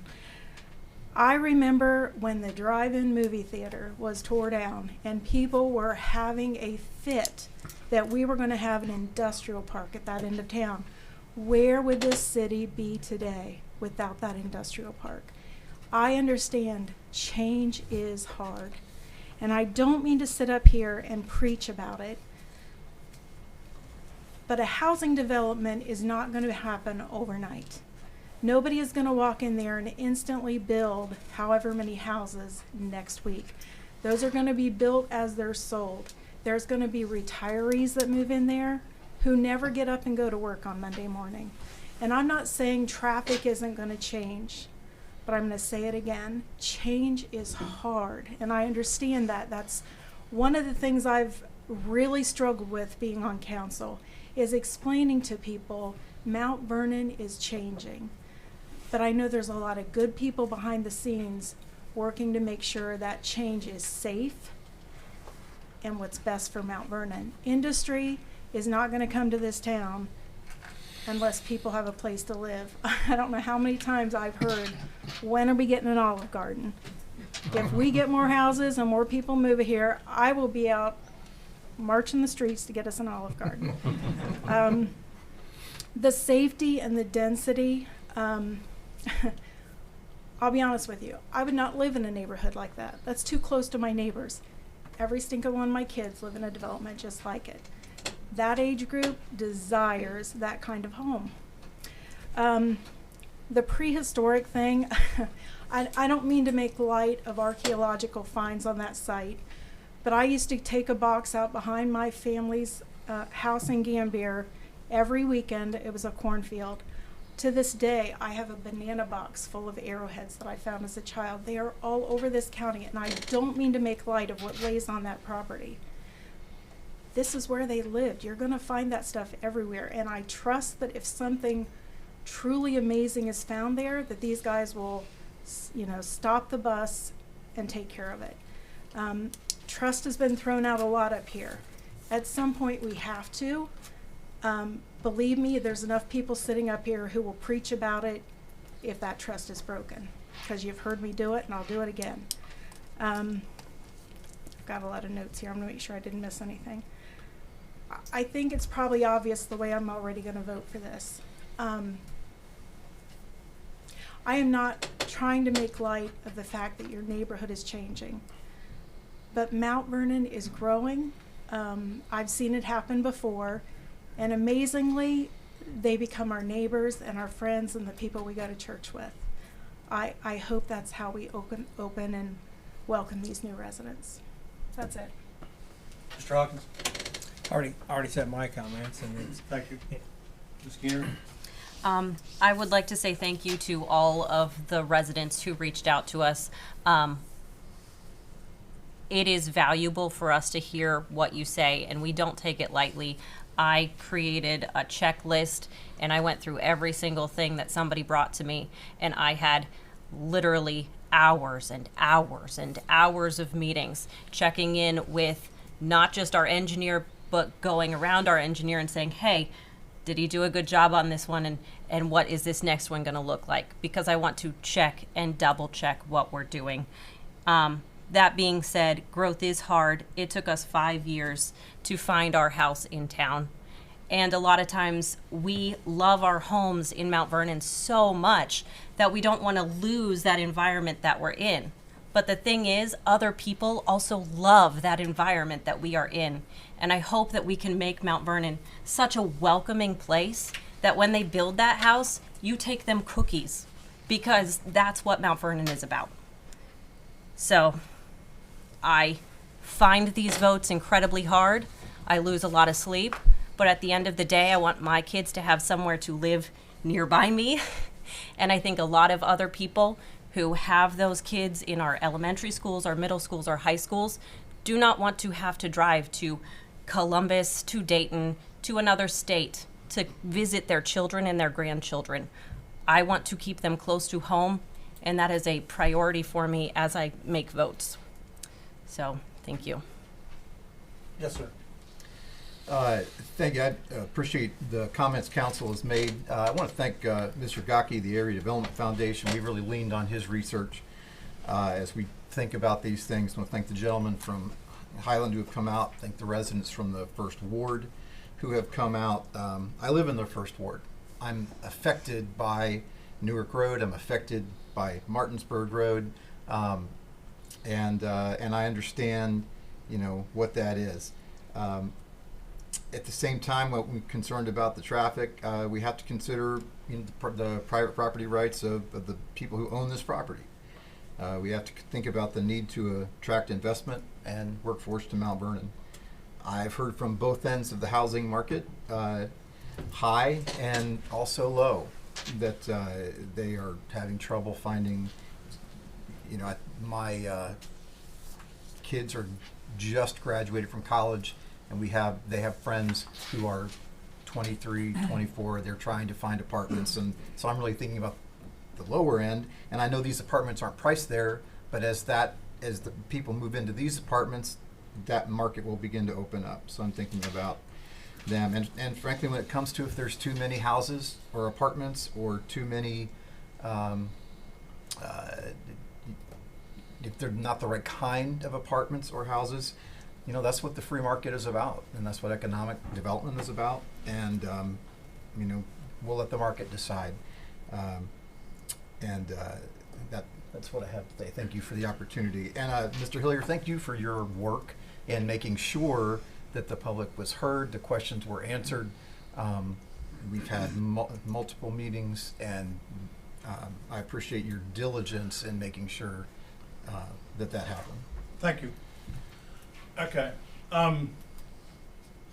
So, to the developer, we were told at the beginning of the meeting you needed 4 votes to uphold this. I think you just heard you got your 4 votes. I'd like to look at this from my experience. The reason, I was told, we need housing, we need to annex this. I'm not talking this property, but I'm talking since I've been sitting on this seat. We need this, we need that. I think one of the things we show when we have meetings like this and the 3 meetings prior to it is that this council just is not going to just rubber stamp something that comes from municipal planning. I think it also sends a message to our administration, to Mr. Godke, to engineering. This is what council's done in the past. This is the questions they've asked. Council wants people to be very clear and upfront with them to begin with, not saying that you guys weren't. I do appreciate Highland Real Estate's input at these meetings. Gentlemen on the corner, I'm sorry to forget your name, you did a very good job. Everybody knows sitting here, I have a grave concern for taking cornfields. There goes another one. I do know it was zoned PND years ago for this particular plan. As I said in the meeting Thursday, I have a concern. Mount Vernon is in a situation right now where we have over 50% rental properties. I live on a street where you see rental properties condition goes like this. This particular instance where there's 4 types of homes being built in one such property, yes, when they buy a house, if they don't know there's apartments on the corner, they should. My concern is 15, 20 years from now, those apartments have been maybe bought and sold a couple times. What's the condition of those apartments? Hopefully they don't sell to some of the landlords we have in Mount Vernon right now. I don't want them to see they go that direction. Now, I've been told with the price point they can't, but a lot of things surprise us in life. Okay? I appreciate what the neighbors have to say. We all do, and yes, I know it's changed. We've all seen change. We've all heard change. But I have a lot of concerns. The same concerns. I worked at Jeld-Wen. I keep bringing that up. I cut through those neighborhoods. I went down Delano Street. I did that because I couldn't get in town on North Road. That's what concerns me going forward, council, that we're going to have to deal with. All right, it's going to pass. We know it's going to pass, but we've got work to do. We're not done with this tonight. Speaking from experience, I appreciate the work you've done. Thank you. Mr. Hill. Mr. Severance. Yes. Mr. Mahan. Yes. Mrs. Woods. Yes. Mr. Francis. Yes. Ms. Keener. Yes. Mr. Hillier. No. Mrs. Siebold. I voted 5 to 1. This resolution is adopted. Thank you. Next resolution is Resolution 2023-18. Mr. Hill. Resolution number 2023-18, a resolution authorizing and directing the Safety Service Director of the City of Mount Vernon, Ohio, to enter into contract with Gray Matter Systems, LLC, and declaring an emergency. Mrs. Woods. Thank you, sir. I move to postpone indefinitely Resolution 2023-18. Second. Been moved and seconded to postpone this resolution indefinitely. Any discussion? Mrs. Woods. We'll have future legislation to replace this. Mr. Hill. Mr. Severance. Yes. Mr. Mahan. Yes. Mrs. Woods. Yes. Mr. Francis. Yes. Ms. Keener. Yes. Mr. Hillier. Yes. Mrs. Siebold. The resolution is postponed. Now we move to resolutions for second reading. First one is resolution number 2023-26. Mr. Hill. Resolution number 2023-26, a resolution authorizing the Safety Service Director to advertise for bids and enter into contract for the CDBG Stump Northview Water and Sewer Improvements and declaring an emergency. Mrs. Woods. Thank you, sir. I move to suspend the rules requiring 3 separate readings and take Resolution 2023-26 to its third and final reading. Second. Been moved and seconded for the suspension of the rules. Any discussion on the suspension? Mr. Hill. Mr. Severance. Yes. Mr. Mahan. Yes. Mrs. Woods. Yes. Mr. Francis. Yes. Ms. Keener. Yes. Mr. Hillier. Yes. The rule is suspended. Mrs. Woods. Move to adopt Resolution 2023-26. Second. Been moved and seconded for the adoption of this resolution. Any discussion? Mrs. Woods. We had a pretty good discussion about this in our commission meeting, so unless you guys have any other questions, I don't think so. Thank you. Mr. Hill. Mr. Severance. Yes. Mr. Mahan? Yes. Mrs. Woods? Yes. Mr. Francis? Yes. Ms. Keener? Yes. Mr. Hillier? Yes. Mrs. Seaval? He's got numbers The resolution is adopted. Next resolution is Resolution 2023-27. Mr. Hill. Resolution number 2023-27, a resolution authorizing and directing the Safety Service Director of the City of Mount Vernon, Ohio, to purchase a pipe fitter truck for water distribution and collection and declaring an emergency. Mrs. Woods. Thank you. We'll give this its second reading. Resolution 2023-27 receives its second reading. Now I move to resolutions for first reading. The first one is Resolution 2023-28. Mr. Hill. Resolution number 2023-28, a resolution strongly urging the Ohio Governor and members of the Ohio General Assembly to restore the local government fund to pre-recession levels. Mrs. Seabolt. Oh, I'm sorry. Mr. Mahan. Mr. President, I move to suspend the rule requiring 3 separate readings and take this ordinance 2023-28 to its third and final reading. Second.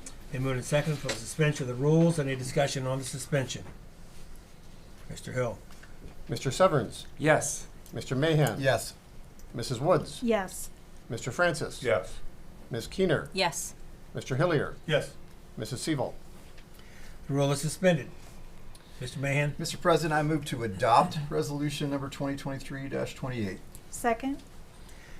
Been moved and seconded for the adoption of this resolution. Any discussion? Mr. Mahan. Mayor, I want to thank you for bringing this to our attention. Council, the mayor sent us a lengthy email. You have had the opportunity to read the proclamation, or excuse me, the resolution. It's in the packet. The budget process is going through the state as we speak, and I do think with, clearly the projects we have coming online, if we could have some funds come down from the state, it would be good.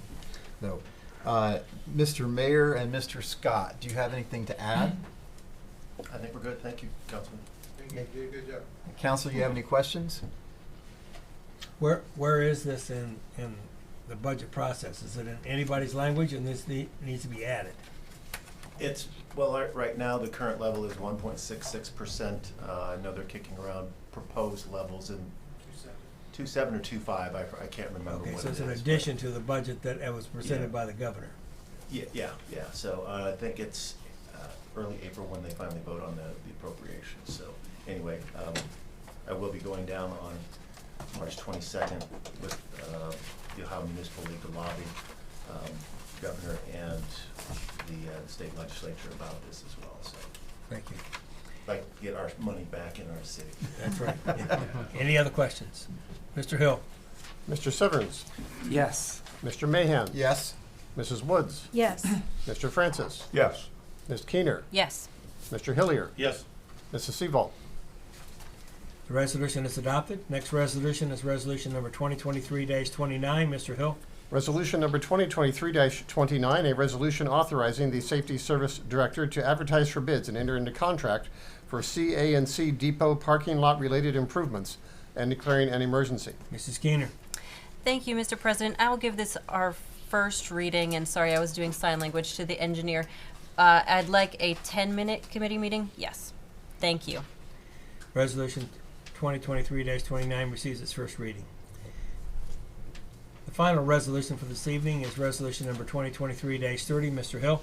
Resolution number 2023-30, a resolution authorizing the Safety Service Director to dispose of vehicles in the police department not needed for public use by the City of Mount Vernon and declaring an emergency. Mr. Mahan. Yes, sir, Mr. President. I move to suspend the rule requiring 3 separate readings and take this resolution number 2023-30 to its third and final reading. Second. Been moved and seconded for the suspension of the rules. Any discussion on the suspension? Mr. Hill. Mr. Severns? Yes. Mr. Mahan? Yes. Mrs. Woods? Yes. Mr. Francis? Yes. Ms. Keener? Yes. Mr. Hillier? Yes. Mrs. Seaval? The rule is suspended. Mr. Mahan.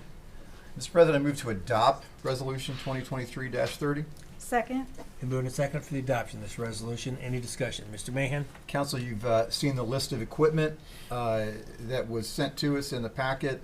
I had the opportunity to be in the police impound, and I've seen literally some of the things on this list have been in that building for over a year, so I think it's time that they've been disposed of. So, any questions from council? If I could. Yes, sir. How soon after we adopt this does this stuff go on Gov Deals? I have tried to watch and watch and watch, and I somehow miss them all. So we are working right now with our utility department to get them trained on Gov Deals. So the stuff that you guys disposed of 2 meetings ago, there's a meeting actually next week, to help our new staff over there understand the Gov Deals. My understanding is it's pretty quick after this meeting, because Lieutenant Tharp is he's probably the expert in the city on listing things in Gov Deals. So I'll ask him how long it takes him. That's fine. I know, just know, Yeah. look, so these will definitely be going on Gov Deals. Absolutely, yeah. So the first is an old cruiser. I do want to let you guys know that the police department donated or transferred the other cruiser to the court probation department, so they're very appreciative of that. And the rest of this is all impound equipment. So, but I'll check into it. I think Lieutenant Tharp gets it up there pretty quick, though. Thank you. Any other questions? Mr. Hill? Mr. Severns, Yes. Mr. Mahan, Yes. Mrs. Woods, Yes. Mr. Francis, Yes. Ms. Keener, Yes. Mr. Hillier, Yes. Mrs. Seaval. The resolution is adopted, and now we move on to ordinances. The first one is ordinance number 2023-02. Mr. Hill. Ordinance number 2023-02, an ordinance to create the position of Law Director Intern and declaring an emergency. Mr. Francis. Thank you, Mr. President. Third reading, I move to adopt ordinance 2023-02. Second. Been moved and second for the adoption of this ordinance. Any discussion? Mr. Francis? Thank you, Mr. President. Mr. Brower did talk to us about the interim. I think we all understand what they're looking for through HR and the law director's office. Does anybody have questions? If I could. Yes. And I forgot to ask it when we did the HR piece, but I think it'd be interesting to see, especially since this is only summer intern, that maybe Mr. Broren could do a report of exactly what we accomplished. It would help in the future to know whether this is money well spent. We'll be happy to bring you a report. I would have after. to agree, Mr. Hillier. Thank you. Thank you. We'll be happy to bring you a report at the end of the summer. Thank you. Any further questions? Thank you, Mr. Mr. President. Mr. Hill. Mr. Severns. Yes. Mr. Mahan, Yes. Mrs. Woods, Yes. Mr. Francis. Yes. Ms. Keener, Yes. Mr. Hillier, Yes. Mrs. Seaval. The ordinance is adopted.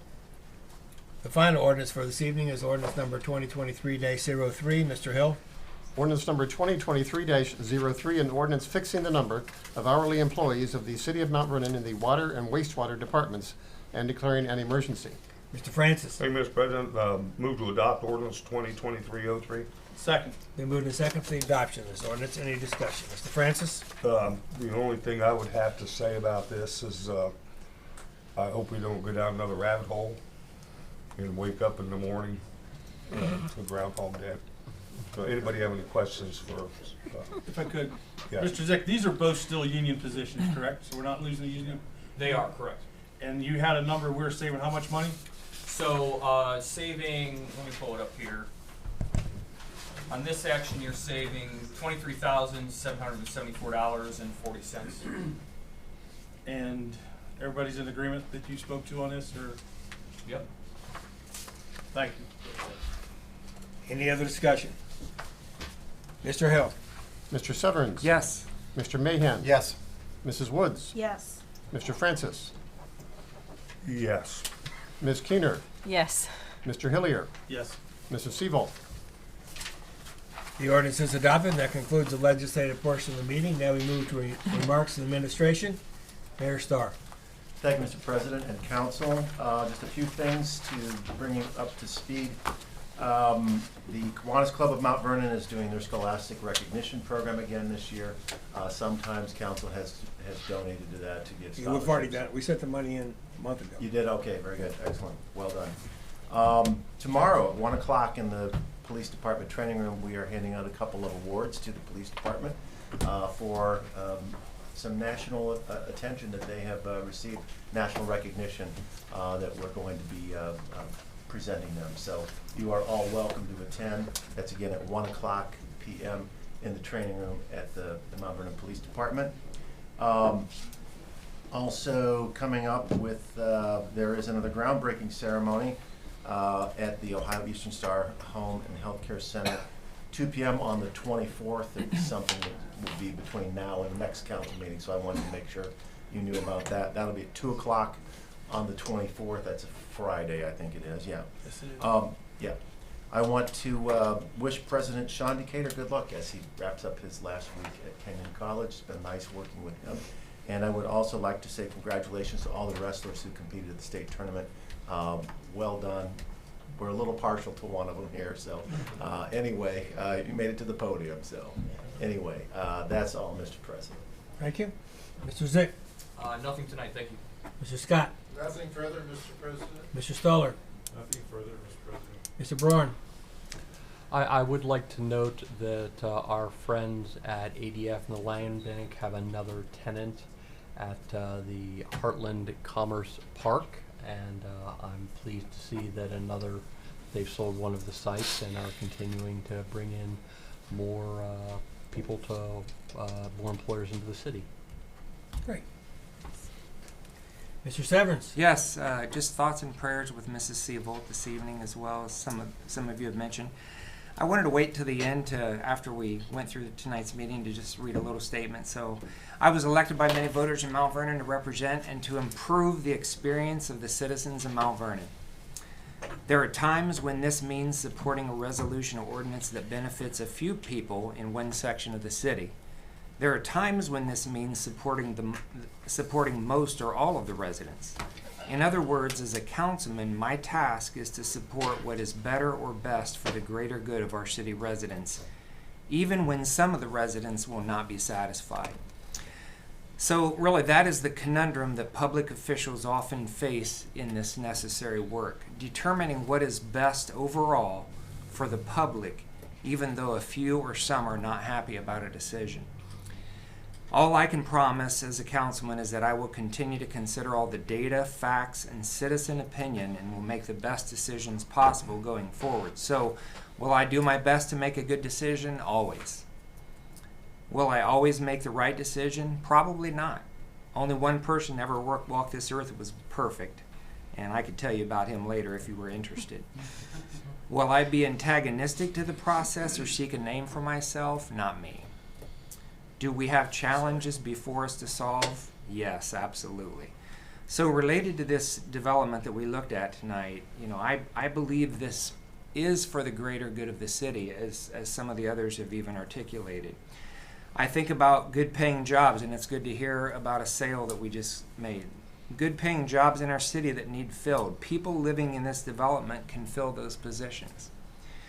Many, like myself, want to see more restaurants other than fast food in our city. A larger population will attract more sit-down restaurants and grocers. Everybody thinks that is decision of council, by the way, and I always tell them it's not. Contact your Chamber of Commerce.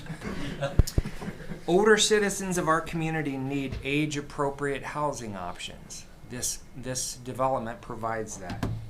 We need more apartments to retain younger citizens and so that Amber's children don't have to leave the city.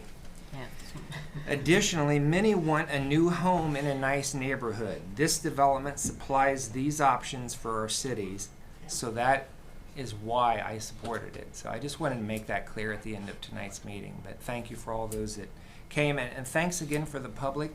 I know most of them left. But thank you for the public to speak up. It does matter. We do read all of this information, and it does matter to us. So thanks again. Thank you, Mr. President. Are you looking at me when you were talking about older? Well, I didn't look around the room. Okay. I just turned 60, like Tammy alluded to, so Okay. I'm getting there. Mr. Mahan. Thank you, Mr. President. Congratulations, Mr. Gaki, on a new tenant at Heartland. That's brand new to me tonight.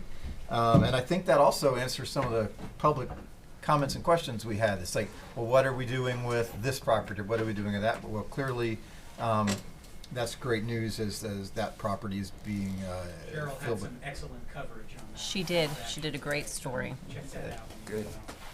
Very good. I want to also say congrats to the MTV Arts on their successful Susical. Well done to the cast, the crew, the production team. I'm particularly fond of the makeup production team, but fair to say that that's because my wife is in charge of that. So, way to go, Carrie. MTV Arts is a great organization. My family has enjoyed being a part of it, and we're fortunate to have it. So, Ms. Woods, thank you for. I thought your words were especially important tonight. Change is hard, and you described properly very well how the process has gone through in Mount Vernon. And I do wish we had a Rax and a Burger Chef and a Hardee's and some of the other things that we've lost. The Top Chef was my favorite. Thank you. Mr. Francis. Thank you, Mr. President. Might want the Olive Garden, I want a White Castle. That's fast food, so we will get it. So that's all I have, Mr. President. Thank you. Mr. Harrier. Thank you, Mr. President. Everybody thinks I'm always so stern and to the point. And, all right, so I got a Burger Chef story.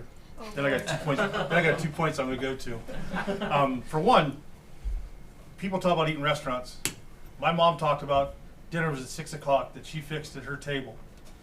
If more people did that, less people. I always said, I don't care if the whole family goes to McDonald's. Get the whole family together and eat. That's where a lot of this stuff's going to get straightened out at. There was a lot done at the table, good or bad. That's where a lot of it's got to start. All right, Burger Chef. Picture this: we're in a 1963 Ford Ranchero. My dad's driving. I was born that year, by the way. Right behind you. I hope you did better than the Ford Ranchero because they roughed it out. And this was not 1963. This was several years later. Oh, okay. I just wanted to make sure. I'm in a passenger seat.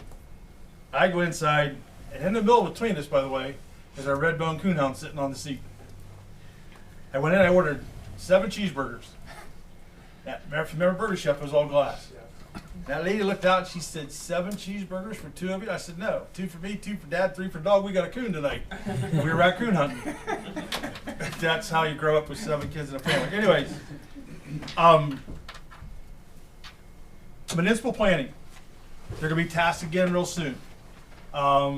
Everybody's asked about the property at 0 Vernon View Drive.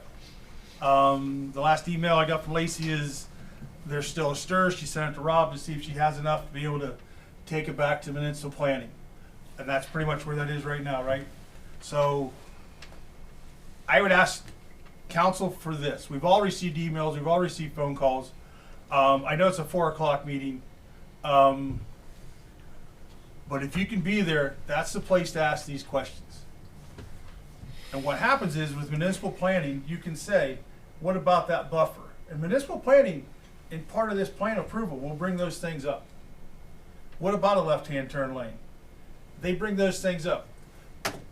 We all know that when it gets this far, because what municipal planning does, and I'm not disagreeing with the whole purpose of municipal planning or the people that sit on it, but it's a very tough task for city council. So if that meeting comes up, I know Lacey will send us an email, let us know, right? If you can be there, that's one to be at.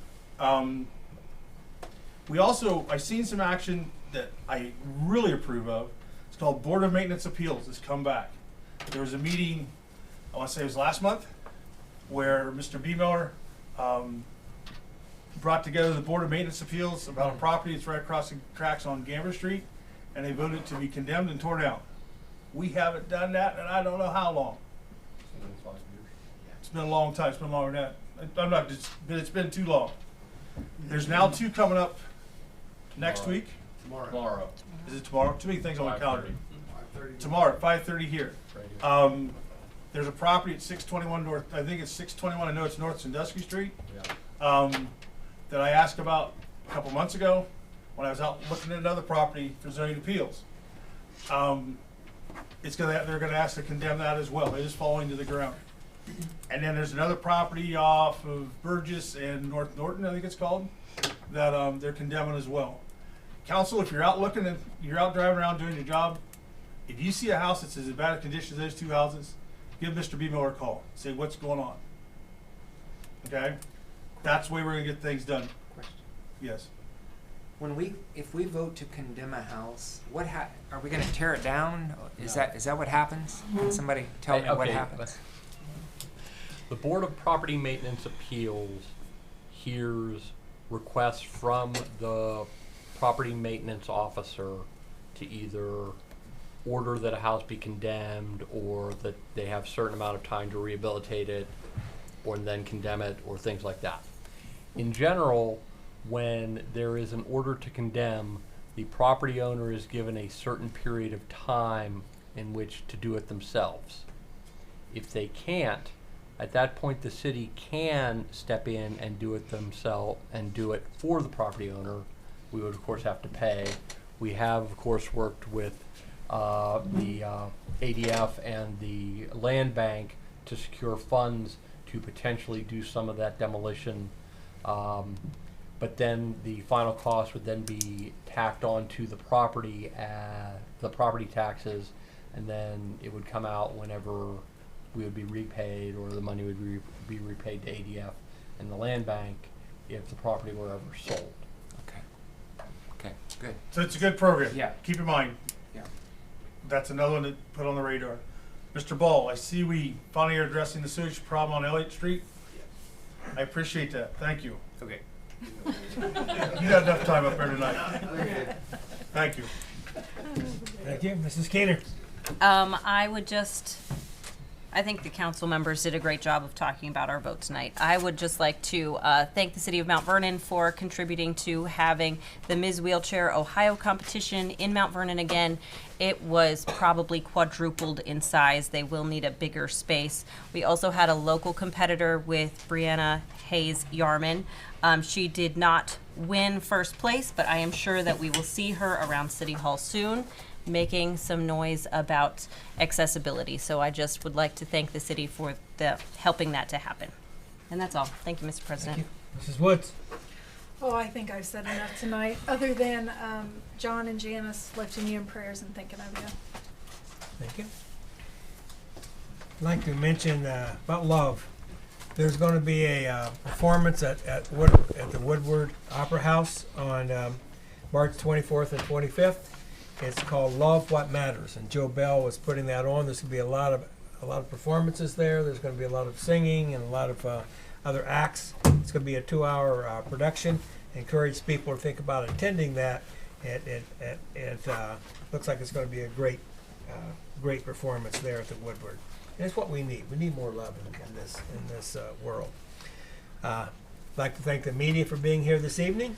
And that being said, I call for adjournment. So moved. Second. Then moved and second, we adjourn. All in favor say aye. Aye. Opposed, nay. We are adjourned. All you need is love.